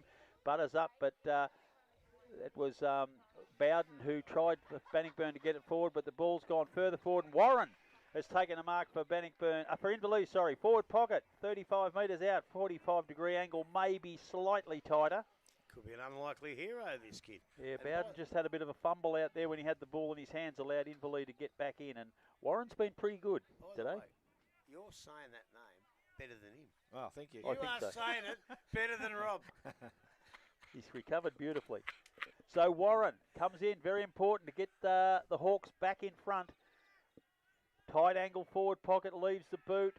He's very happy. His teammates are elated. They run to him with joy. They've hit the front again, the Hawks. They are 10-11, 71. Bannockburn 10-7, 67. 4 minutes, 30 seconds into the Morris Finance last quarter. Don't you love it, Grubby? Well, I think I do. And I think he's just a young fella too. And look, last quarter, it's been pretty warm and hot. There goes the cheese over there. But that's a real pressure goal. He's got to kick it. And he goes back and he kicks it like he's just kicking at a training. Straight through the middle. Well done, son. I reckon I play with some of his relatives down at Queenscliff. Yeah? Elsinger's come off the ground with, I thought he'd torn his hamstring, and he's just sprinted back on. No, So I saw him do some run throughs. A little issue. So that's good news for Bannockburn because he's been a live wire up there today. So back in the middle, Wilson and Hetherington again. Wilson's up high, gets most of it out towards Jared Young, but Hetherington has followed up from the ruck contest, got to the ball first in front of Young, grabs it, kicks it forward. Clever use of the body there by Alford. The umpire has allowed things to go on. Coming through strongly there for Bannockburn. Battaglia's had the ball stripped from him. Hetherington follows up again. He's tackled, hand passes, but the umpire said that wasn't a hand pass, son. You dropped it. And there's going to be a free kick in the back pocket, and I think that's Condi. He gets it across to Donohue. Another stat for the coach of Inverleigh, who has been quite superb this afternoon. He kicks long down the line, and that is a poor kick in essence because it's landed straight in the lap of Hetherington, and he had 2 other of his teammates beside him. Any one of the 3 of them could have marked it. The ball's gone down further. Jervis comes forward for Bannockburn, grabs it, plays on quickly. Low stabbing pass over the head of Fulton. Crawley's going to get back there first for Inverleigh, just in the nick of time, escorts it over the boundary line. Only 3 or 4 metres around from the behind post. The Tigers in attack, 4 points in the rear. Will they be on top if they win today? No, probably not. I just realised the percentage of the others will cover them. They'll probably be Starting third. won by 1 point, so. Oh, look out! Grubber, you'll have to call that. I was looking at you, not the play. Well, Tristan Pataglia is the one that kicked the goal, mate. It was come out of the ruck. contest. Magnificent shark, and he went right onto the right boot and put it right through the centre. That's been one of his better parts of his game, most of his career. All his career, Round yeah. goal. Yeah. Tigers back in front, 11-7, 74. Inverleigh 10-11, 71. Reminiscent of the grand finalists, isn't it? 7 minutes, Morris Finance last quarter. It's an absolute ripper. It's just unbelievable. Back and forth, back and forth. As I said, a war of attrition, and I don't know if it's the fittest is going to win it. I think it's like a Melbourne Cup horse race, bob of the head, who's ever in front when the siren goes. Hopefully that's Can the we way get a it draw goes. and play extra time? No, no, not on Anzac Day. Just looked at Reece Conker's face as he ran off the ground here. I reckon he's got a look on his face thinking, geez, I didn't expect it to be like this. I tell you what, and I'll tell you what, he's not the first. He's not the first, don't worry. Yeah, everything's not that easy, as it said, at this level, but as I said, it's been a quality game, and we'll take this every day of the week if we can get something like this. Oh, yeah. Ball back in the air again, this time Wilson again, wins possession, goes over the top to Young. Young on the right boot, goes back into their forward line. Coming out, Dixon didn't take the mark. Player in front was Bath, maybe was interfered a little bit, possibly. Ball at ground level, Circuit's back there doing some hard work, but he can't get the ball out of there, and it's not going to come out. Sorry, it was Jared Young again. At ground level. No, actually it wasn't. It was Finn O'Keefe. No, it was O'Keefe, I've got wrong again. So there you go. So Finn O'Keefe was doing the hard work underneath the ground level. Ball backing up in the air. Nice little tap out. Goes out wide. O'Keefe, right boot, goes back towards the goal square. In front, Dixon. Spoil from behind. Goes to ground. Who's going to come out with it? Just sit over the top of it. It's not going to come out of there too quickly. Umpire Nachos in quickly, and at the top of the square, we'll throw it up. Inverleigh's goal square. So a chance for them now. I don't know whether Wilson's time to come off the ground at this stage when the ball's down that low in the ground. No. But anyway, Dixon's going to do the ruck work. He taps the ball out, runs back towards Burke. Burke takes it, tries to sneak in and out of the contest. Nice handball back to Circuit, back to the goal square. That's going to work all right. And the mark has been taken by the big fella there. And Dixon, right at the top of the square, can go back and kick goal number 4 for himself. And again, put Inverleigh back in front. I think it was young Hayden Spiller. He gave him just a metre. But that's all it takes. A metre's a metre too far to give him. And umpire Nachos will be happy to know his beloved Magpies are 2 points in front at half-time in the AFL Anzac Day clash at the MCG. But here, that'll be the first time they have been in front, I think. Is very, very important for the Hawks. Mason Dixon has kicked his 4th goal for the afternoon. His team's 11th. They're 11-11, 77. Very hard to say that. Bannockburn 11-7, 73. 9 minutes, 20 seconds into the Morris Finance final quarter. It's just like Bannockburn kicked the goal and hit the front. You go, look out. But they just won't lay down Inverleigh. They get the ball out of the centre. They had it up there for a while. And then all of a sudden, as I say, a kick straight into the goal square. You can't give a bloke a metre there. You just can't. You can't give him any at all. Stand right on him, punch the ball away. And unfortunately, young Dixon just got away from him and didn't miss it from that close in. So middle of the ground again, Wilson, and this time Hammond will be going at it. No, sorry, it's Dixon gone into the middle of the ground. So first time we've seen him in the ruck today. Gets it across to Circuit. A wobbly old half torpedo goes forward. O'Keefe comes out, can't get his hand on it. Casey Meehan strong through the pack. Turns left foot pass looking for Gerard. He come past, hand passes it back to the running Meehan. He drops it. Henderson comes through, had 3 or 4 goes. Umpire gave him a bit of leniency, which he's been consistent on all day. Yep. Donahue kicks across his body to the far side of the ground, and coming out to take a mark there is Mays for Inverleigh. He's got short options on. He had Crawley, Olo this side of the ground. Ball goes out to O'Keefe, punched away from him, but he butters up at the front of the pack. Hand passes back to Robinson. Long hand pass into Condi. He gets round the back of the pack to Perrott. Favours his left foot long into the goal square looking for Warren. He goes forward, tries to take a chest mark under great pressure. Does a very good job. Bannockburn's defence mop up. Jervis gets a hand pass from Hose. He's been pushed back onto the line. The umpire says all clear, one behind as he was tackled over the line. Inverleigh now out to a 5-point lead. 78 plays 71. Ball quickly comes back in Hammond takes the mark. Left foot pass from him. Punched away from a laconic Spiller there. Bile picks up the ball. Slaps it onto his right foot back into the hot spot. Inverleigh need a body there. They haven't got one. Punched away. Burke runs away from his opponent. Gets himself clear. Kicks across his body. But it's gone a little bit straight up in the air. Coming through to almost mark, but escorted over the line is Bowden. That's Ryan Bowden. You know that he's running at full pelt. Obviously didn't know what was behind him. He actually had a little bit of time to steady, but he kicked it too quick. So we've got a boundary throw in, 3 metres round from Inverleigh's behind post. Thrown in, Meehan in the ruck this time. Bannockburn get a quick kick out. That's a very good mark by Dixon, who's playing in the ruck now to give Wilson a spell. On the left boot. And he kicks now on the left foot, which we haven't seen all afternoon. Back into a tight spot. Players desperately getting hold of the ball. Coming through his circuit. He's grabbed a little bit, picked up, had a quick kick at goal there was Burke. Going nowhere. Forward pocket.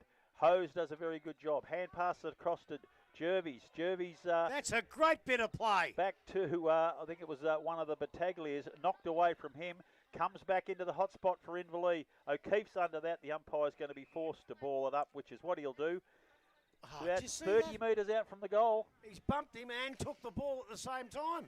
Did a very, very good job indeed. And that's what it means by keeping your eye on the football. So they got Clifton and Wilson for Bannockburn and Inverleigh respectively, waiting to come on the ground, and both sides would be desperate to have their skills out there in these pressure few minutes. That's a quick kick out of that ruck contest by Bannockburn. Ramos is going to be paid the mark just outside the 50-metre arc. His side still in defence. Ramos has come up to support his defenders. Going a good job. Gets it across the ground to Alford. He kicks into the middle.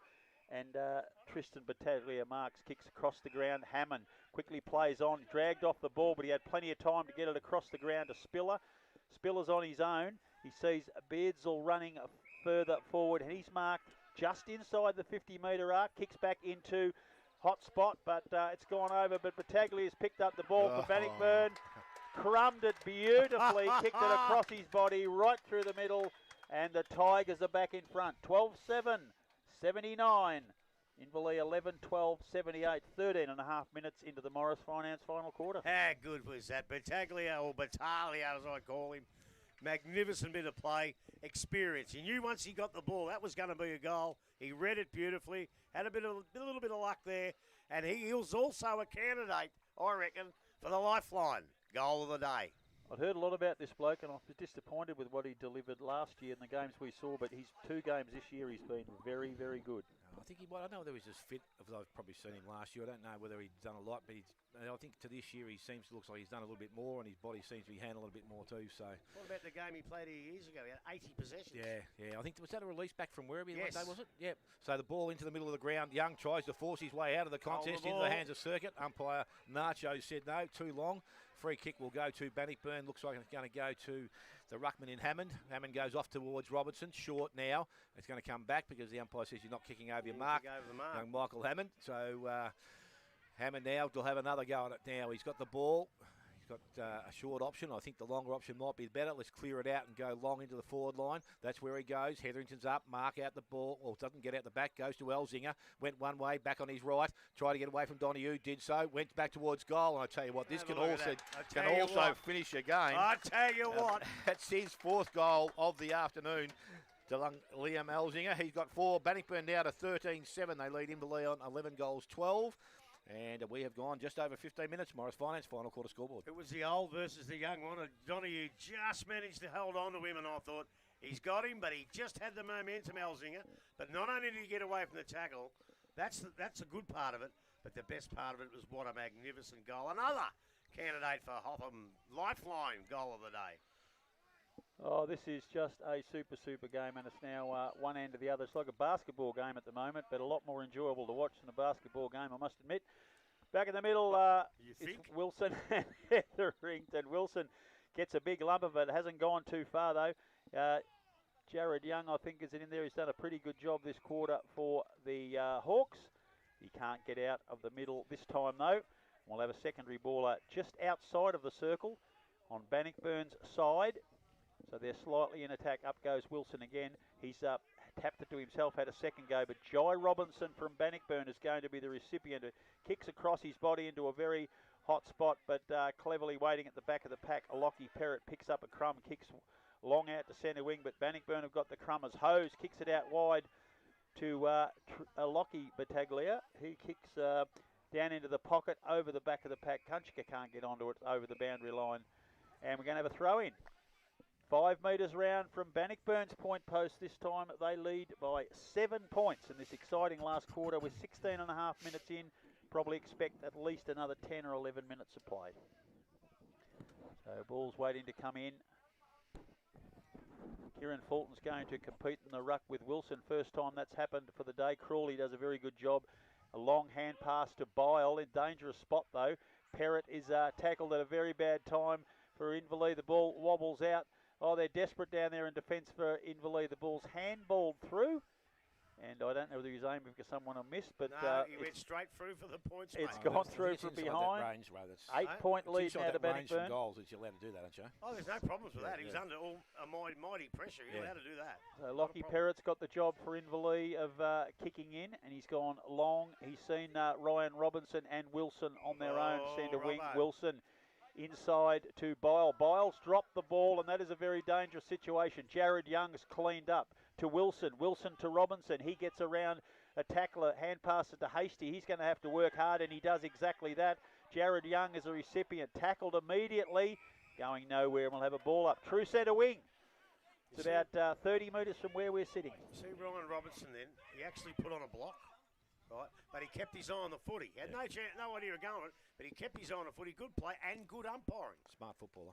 So Wilson gets it down. Hasty beautifully across to Ryan Robertson, who's really come into the game late. Gets it forward, and Dixon comes out. Can't hold the chest mark. Mays has been caught high. The umpire's missed it. It's gone. Clifton's been tackled very quickly. Beardsall gets the ball, kicks out down to centre wing. Kunchka comes out, punched away beautifully by Crawley. Ball's up for grabs now. Bile comes in, gets it back to Alford. He kicks into the middle of the ground, releases Young. Young gets it across by hand to Condi. Condi, neat little pass, finds Casey Meehan. He's looking for options immediately, left foot. He's gone for his captain, coach, forward. Adam Donoghue, and he has marked. He snuck forward. I reckon he might have taken a step to play on then. The umpire's given him some leniency. But he'll kick from 45 metres out directly in front. His first shot at goal, but I reckon it's about his 35th or 6th touch this afternoon. Well, it's probably ironic that he does get a shot at goal because there was a definite high tackle there, but the umpire had players in front of him. He's on the wrong side. Easy for us because it's on our side of the pack.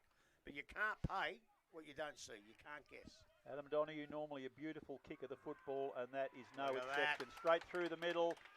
He's heading towards the goal square, so he's seen the need to move himself forward, or one of his bench has instructed him to, but that might be vital considering his last 5 minutes of the grand final, Grubby. Well, yeah, and as soon as he marked that footy, you just had the feeling, righto, this is a goal. He's not going to miss that, and it's still a long way out, but you knew he wasn't going to miss it. I don't know. Wilson's back in the ruck. I thought he might have put himself down there when Mason Dixon went in the ruck, but Wilson's back in the ruck and he's down there. So he's taken the plunge. I'm not going to save the game. I'm going to try and win it. Ball back in the middle this time. Wilson over the top. Robinson again. Clearance out of the middle. Goes towards Finn O'Keefe. Couldn't take it cleanly. Condi had it. He lost it. Goes back to Robinson. He puts boot to ball. Back into the half-forward line. Ramos came out, attacked the ball. Picked it up. Needs to pick the ball up. Did so. Then was tackled by Perrott. Needs to get the ball out. He got the ball out. Umpire, what did he say? Oh, no, I thought he blew the whistle then. But he has now. Ball up. Yeah, I thought I'd heard it earlier, but... he's called for a ball up just inside centre square. That's the teenager Liam Clark. Good job. Nachos does a good job, and the big fella. But this kid's done a damn good job too. So this time over the top, Hetherington gives Faze a handball, then kicks long into the forward line, going back with the fly of the ball, gets through the hands of all players down there and runs over the boundary line and will be thrown in beside the behind post. So ball to be thrown back in now. Fulton doing the ruck work. Wilson also down there. Ball thrown up. Wilson front position. Ball comes out the back. Goes towards Alford. He doesn't take it cleanly.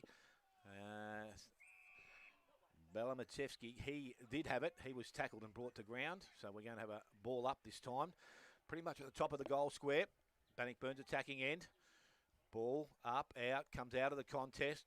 Picked up Alford, right, Banana, and I think he has got his first of the game. He has, Bailey Alford. And the 14th now for Bannockburn. They are 14-8. They lead Inverleigh 12-12. And 21 gone. Morris Finance final quarter scoreboard. Again, a young kid, knew where the ball was going, got to it first, didn't panic. Nice little goal that, who knows, may be the winning goal. There's still a lot of pressure on down there, and he made it look so easy for a little kid. Just a young fella. And that's what's so great about this game and Bannockburn's young fellas. It's just great to watch. So in the middle again, Here's the another leads kid. snuck out to 8 points again. Bannockburn 14-8, 92. Inverleigh 12, 84. The kick the last couple. How long gone? 21 and 40 seconds in the Morris Finance last quarter. The ball through that bounce and coming through strongly is Peters from that ruck contest. His kick goes forward. Elzinger comes out and takes a chest mark. 43 metres out directly in front. 43. His experienced teammates are saying, go back and have a kick, son. We're confident you can pop your fifth through for the afternoon. What a fine game he's played, the young fella. How far is he out? 43. He'll kick from 46 and a half. So Elzinger comes in, leaves the boot very nicely. It's a good-looking drop punch, straight as a die. Your beauty! 5 goals for him right through the middle of the big sticks. That could be the sealer because that takes it out to 14 points, 23 minutes into the Morris Finance last quarter. And I'm going to say it again. The last 2 goals that may be the match-winning goals have been kicked by kids. That was a hard mark. Yeah. The big fella, Crawley, I nearly said it wrong there. He's played a really good game. It's the best game I've seen him play. And he put almighty pressure on that little kid. And he held his ground, took a tough mark, and kicked a beautiful goal. Another lifeline goal of the day. Wilson hands onto it first. He gets a second go at it, but he's whacked it clear to Hammond. Left foot kick quickly for him. Ramos is getting underneath it, punched away by Perrott. Hand passes to Robinson. Robertson goes back to the aforementioned Crawley. He kicks it out wobbly to the centre of the wing. Jervis is going to be first there. He's got time to compose himself, and a neat little pass back in and finds Elzinger again, just outside the 50, very close to the boundary line, far side of the ground. His team's 14 points in front, kicks into the middle of the ground, and Beardsall is marked. The man on the mark is right on 50. He's probably going to look for another option. Low stabbing pass across the ground. Fulton is on the lead. He got the stumbles. Alford did a very good job. Hand pass across to Byle. Byle comes back. Kicks long down the ground. Casey Meehan will get there. Can he hold the ball? Strong mark under pressure from Bath. And that's the Hotham Hotel mark of the day. And Casey Meehan now on his left foot, runs around, kicks long and low into the forward line. He'll be looking for his coach, but taking a mark there for Bannockburn is Luke Bowden. He kicks across ground, and Beardsall's worked his way up the ground after kicking into the forward line a little while ago. Elzinger's got the run of the ball at the back of the pack. That's a beautiful pickup. It gets low to the ground. Lovely little pass into the forward line, but it's over Kieran Fulton's head. Alford escorts it over the boundary line. Another throw in. We're 8 metres around from the point post. Bannockburn lead by 14 points, and at 24.5-minute mark, I'm about to put the glasses down, I think. It's been a fantastic game, but the Tigers look to be in control now. 3 goals is a very big bridge from here. Ball from the contest comes out, leading in the race for the ball. Finn O'Keefe picks it up in the back line, goes long. Might go wide, maybe too wide. Ball, no, still in the field of play. Mark has been taken out there. Condi it is. And he's asking players to run and move, but there might be too much left in the legs of some of these players. Warm day. Condi now off a step, goes along the half-forward line. Meehan made good pace. Picks the ball up, tackled, got away from the tackle, got the handball away, went over the top towards Mays. Put pressure on, went to ground, picked up by Burke, needs some runners, has a time to steady, looks towards goal, and he has kicked it. Paddy Burke. He gets his third for the afternoon, and the 13th now for Inverleigh. 13-12 Inverleigh. They trail Bannockburn on 15-8. We've ticked over 25 and a half. Morris Finance final quarter scoreboard. Well, and it might be over. It might not be enough time to kick another couple of goals, but that's what Inverleigh have to do. They have to keep fighting out of the finish. Because, as we said, they've got some players out. They've got some players to come back in later in the year. They've got to keep up with these opponents, and they're showing us today that they are a good side. And Bannockburn have said, as I said, I think I've said it 5 times, this is the best game of footy I've seen for the year so far. It's Fast becoming the best home and away game I've seen while I've been sitting with you two blokes. Yeah, it's a ripper. It's a ripper. It matches that really good Anzac Day game at Inverleigh a couple of years ago. Ball up, Wilson gets a good lump of that, gets it forward, but Jai Robinson, who's been consistent all afternoon, goes forward, and an unmarked Ramos has it for Bannockburn now, just outside 50. Kicks long, you'll be looking for Fulton, but over the back of the pack, teammate rises up, and Inverleigh through Crawley have got the ball. He hand passes to Filet. Filet stabs the pass down the line, and that's a lovely kick, finds Mays on the lead. He's in the centre of the ground now, quickly on the right foot, kicks for... Oh, it's a Donahue, free kick! who's pushed squarely in the middle of the back by Bowden, and Adam Donahue will take a shot for goal. Probably didn't need to do that. 45 or 6 metres. I don't know whether he actually needed to do that then. I think he did. I think he was going to mark it. Do you reckon? 45-degree angle. Donahue goes back quickly, leaves the butte beautifully, just fades away to the left, one behind only. So the margin now 7 points, and we've just ticked over 27 minutes into the Morris Finance last quarter. Clifton, the safest boot in the comp. I know he doesn't know how long to go, but you've still got to steady, take your time and kick the goal. So Ball goes out long. Players long, up. Both players went at it. Warren and his teammate Wilson. Ball comes out. Picked up there by Hammond. All pushing the back, he says. And it's going to go to Hayes. So Hayes now with a chance to put the ball back in. Ooh, that was very close to 50. Oh, I thought so too. Actually, I thought he was actually going to pay it. Hayes now goes into the pocket looking for Dixon. He's out there. He takes the mark. So Dixon with an opportunity now to close that margin once again. Currently sits at 7 points. This could be one. It could also be a goal. It could be out and about to the full. We could be still at 7. He couldn't kick this from what we've seen. Well, you just don't know. Hey? You just don't know. So Dixon in, an important shot for goal. Gives himself a little bit of space. Kicks towards goal. I tell you what, it's a goal. Oh my goodness gracious me! Back to that solitary point. 14-13 Inverleigh, 15-8 to the Bannockburn. 28 minutes gone. The little Werribee babbler is speechless. Well, I reckon it went round this side of the post. I didn't think it was a goal, but everybody else did, so I'm wrong. But you know, you say he couldn't kick it. You say he couldn't kick it.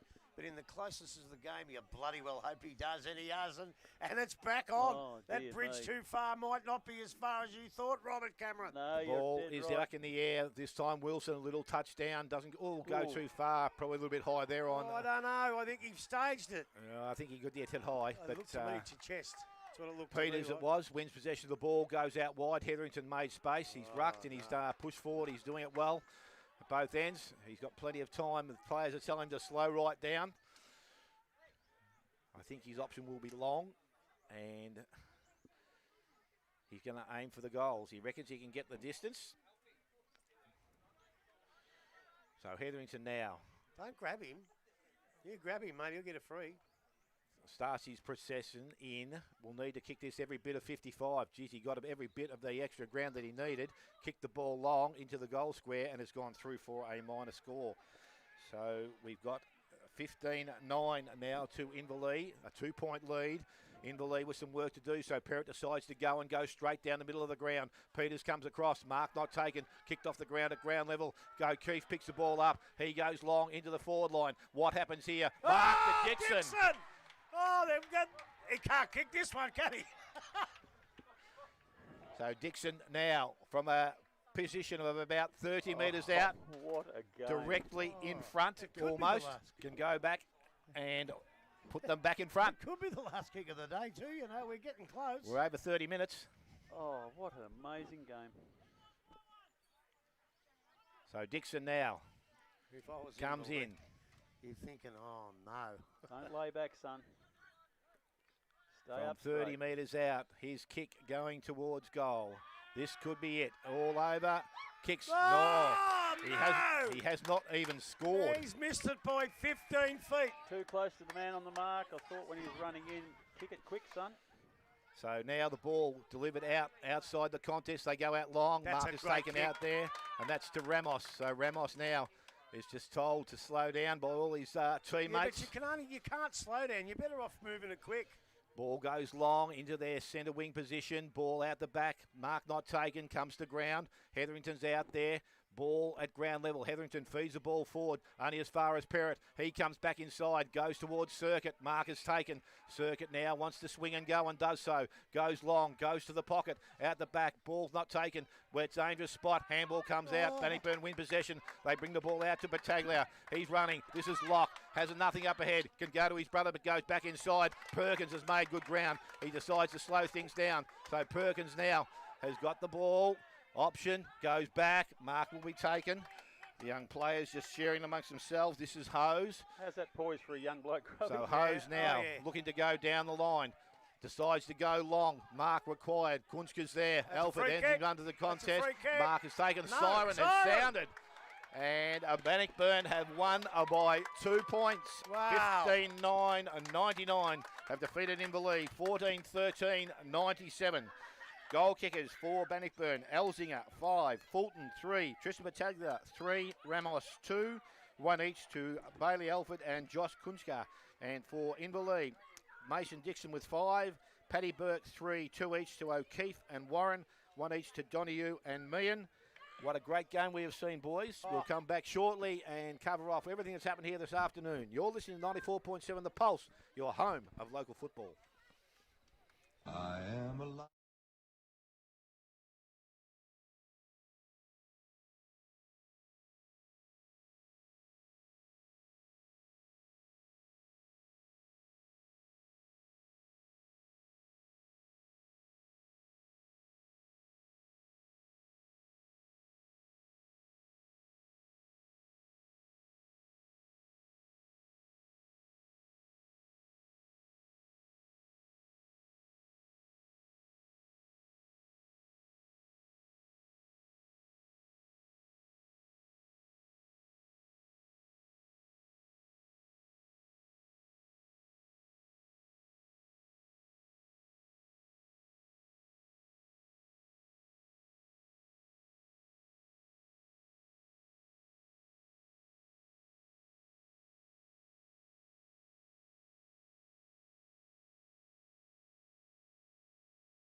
Smacked after a magnificent game of country football here. A GDFNL classic between arch rivals on the showcase Anzac Day here. Final result, Bannockburn 15-9-99. Held off a fast finishing Inverleigh 14-13-97. And the big winner today was definitely country footy. This league, this competition is in really, really good hands. Just quickly, very close one now. South Bowen are caught up. They're only 7 points behind St Joseph's in the GFL Anzac Day match of the Bay, and big winners for Drysdale as expected over Port Arlington and the Ballarat equivalent. But Grubby, have you got time to compose yourself and tell us what happened, because that was just an extraordinary game. Well, I'll tell you what. I ran into a couple of blokes at half time from Hoppers Crossing that I used to play against, Undies Underwood and Apsey, who plays cricket down here in Geelong. And they said, geez, what a good brand of footy this is, because they wouldn't see any game. I think Undies lives in Bannockburn. There's Tony Soldick. He's not too happy. But, all right, mate. And Hey, Tony. and they were just amazed at the standard of footy. I didn't actually tell them that was the best game we've seen. I just said that's pretty much the standard down here, mate, you know. But it was a magnificent game of football. It deserved to be a draw. Both sides didn't deserve to lose that.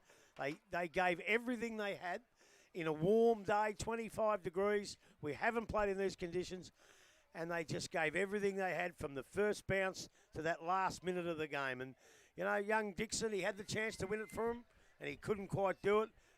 The Inverleigh boys have got to get to him and pat him on the back and say, don't worry about that. You played a really good game, and you are going to be a fantastic player for us. I noticed straight after the game, Adam Donahue sprinted straight to him. He was lying on the ground, clearly quite disconsolate, and Adam went straight to him and had a chat. So that's the sort of thing you want. Of course it is. And there's probably 15 players from each side that have had that chance over the years and have missed. So put that behind you. As Smithy said off air, you've still got Grundle to come in. You've still got Matty Tyquin to come in. Jared Love. Billy Carson's in the twos. Robbie Logue in the twos. I don't know what they're doing, but you know, at their strongest, don't write them off at their peril. And their big gun recruit, Mr. Hussey, wasn't available today either, expecting him to light things up, so the Inverleigh faithful tell me. Well, there you go. So don't write them off. I know they're 1 and 2 now, I guess, and that one was... McEwen Walsh would be another one, I suppose. Is he still there? Is he? I know he hurt himself. He was listed as one of the water carriers today. Yeah, well, he's that bloke that Inverleigh need to come in for Wilson. There's no doubt about that. They've lost 2 games by 2 points, so exactly. The earth hasn't fallen in from them. Yeah, don't write them off. Write them off at your own peril. I think they're going to be up there when the whips are cracking, as is the Mighty Tigers. They were fantastic today.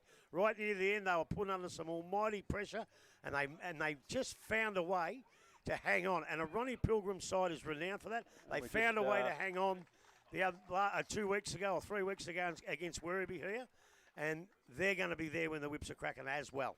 Well, we might need to go back to footy school because Casey Meehan's won the Anzac medal for Inverleigh.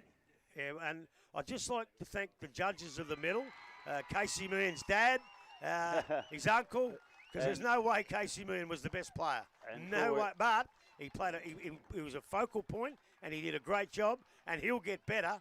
But no, he won't be getting a vote in mine. And Elzinger, as expected, probably. Oh well, not actually. That's a silly thing to say, but not surprisingly, he's won the Anzac Day medal for Bannockburn. Yeah. But we'll get round to the meaty stuff very shortly, no doubt.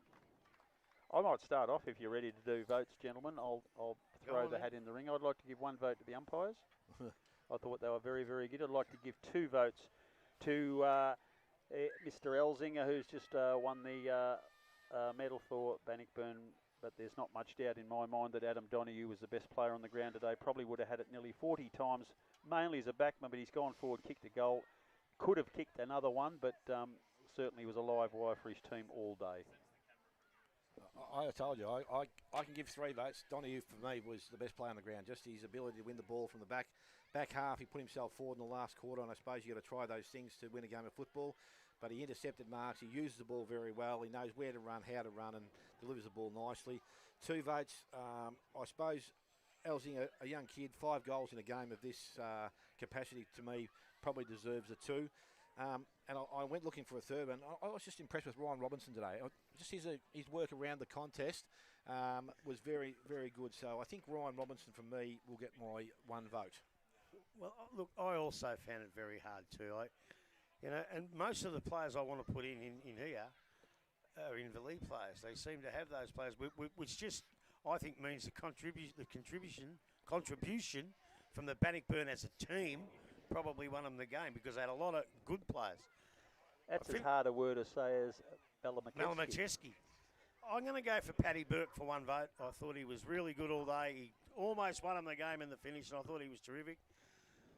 With apologies, if Fulton kicks straight, he gets 3 or 2. If Mason Dixon kicks straight, he does as well. So, you know, you're there to kick goals, and I think they kick, 4 each? 3-5 to Kieran Fulton and 5-2 and 1 out of bounds on the full for Mason Dixon. 5-2, jeez. I'm going to change my vote. I thought he only kicked 3 or 4. I'm going to give Mason Dixon 1 in front of Paddy Burke because he kicked 5 goals to me is a great day. Could have kicked 7 or 8. I gave 2 votes to Liam Elzinger. Really impressed by that kid. Not just his goal kicking, but around the ground, his field kicking, his poise. He's only about 17, I think, and might even be 16. He's only a young fella, and he plays like a bloke that's been there for about 10 years. He could be scary good. And 3 votes by easily and far and above the best on the ground was young Peters. Well, that's the other column. Sorry. Adam Donahue was easily the best on the ground. I just thought I'd see what you blokes did. Yeah, and very good. I know I was being flippant, giving the umpires a vote, but the reality was You didn't really, I though, thought they did a really good job today. You didn't really, though. No, Still, just Well, if you're going to do that, I would have given them 1 vote. I would have given the kids from Bannockburn 2, and then still given Buck 3. Yeah, but no, it's very good. I mean, we can be a little bit critical of umpires, but even in that tight last quarter, they did not do much wrong at all. They held control of the game. There was a couple of times that, as Grubby pointed out, they were on the wrong side and wouldn't have seen something that we saw, but that's not necessarily a mistake because you can't pay something if you can't see it. Exactly. Well, that's what I said. When the umpire does get on the wrong side of the pack, and they didn't do it very often today, they got in great position for most of the day. And the one time that he did get in the wrong position, there was a bit of a high tackle, but he couldn't see it. And I know what Steve Keaton's told me over the years. You cannot guess, because if you guess wrong, you make a galah of yourself. So you're better off saying, look, I didn't see it, play on. Correct. But for the rest of it, and as I said earlier, bring these young umpires down because we want them to get to this level. And I think they can one day. And the biggest thing is, I'd love to have sat next to some of those kids that have umpired us this year who struggled a bit here and there. I'd love to stand next to him and say, did you see that? Right? See, half a step, no prior, this, that, whatever, because they were almost perfect today, these blokes, and young kids could learn a hell of a lot from these 3 umpires. And one of them is a young kid himself, so congratulations to him. 16-year-old only Liam Clark. Yes, so, well done to him. Perfectly good day for all of them. So it's been a ripper day for the league. We haven't got a netball score, unfortunately. Oh, unfortunately. Why? Isn't that bad luck? Well, it is bad luck. Because it was a very important game for both teams today. Yeah. But it's been a pretty good round of GDFL footy. Next week, I will not be with you, but Mark Brady will join Grubby and Dale going out to Corio to see the Corio Anakie game. You are a leech, you are. You A are leech? a leech. That's not a very nice You thing get there to say, on Richard. Saturday and pick the Corio Anakie game and then pull out. I think you boys will have a jolly fine time watching the Bennett brothers hopefully lead the Corio side to victory. Well, it's not just the Bennett brothers anymore. They've got a lot. Destin Burns. They've got some good players out there. I just hope Anakie can find a couple and play the best game they can possibly play.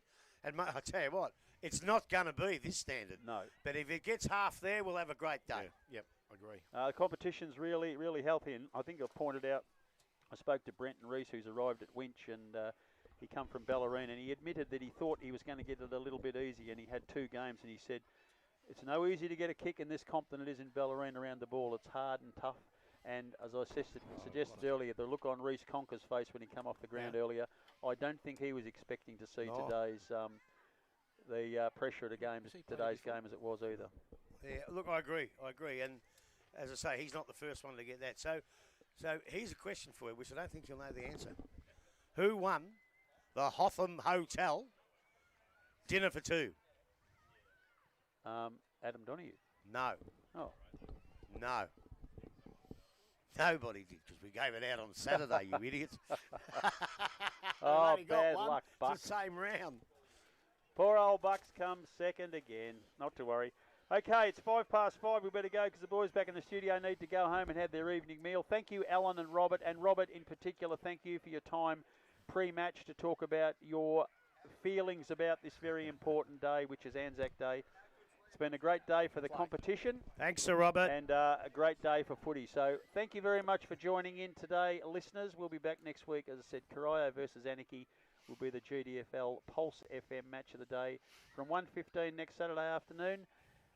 Thank you all very much. This has been GDFL Match of the Day on Pulse FM, your home of local football.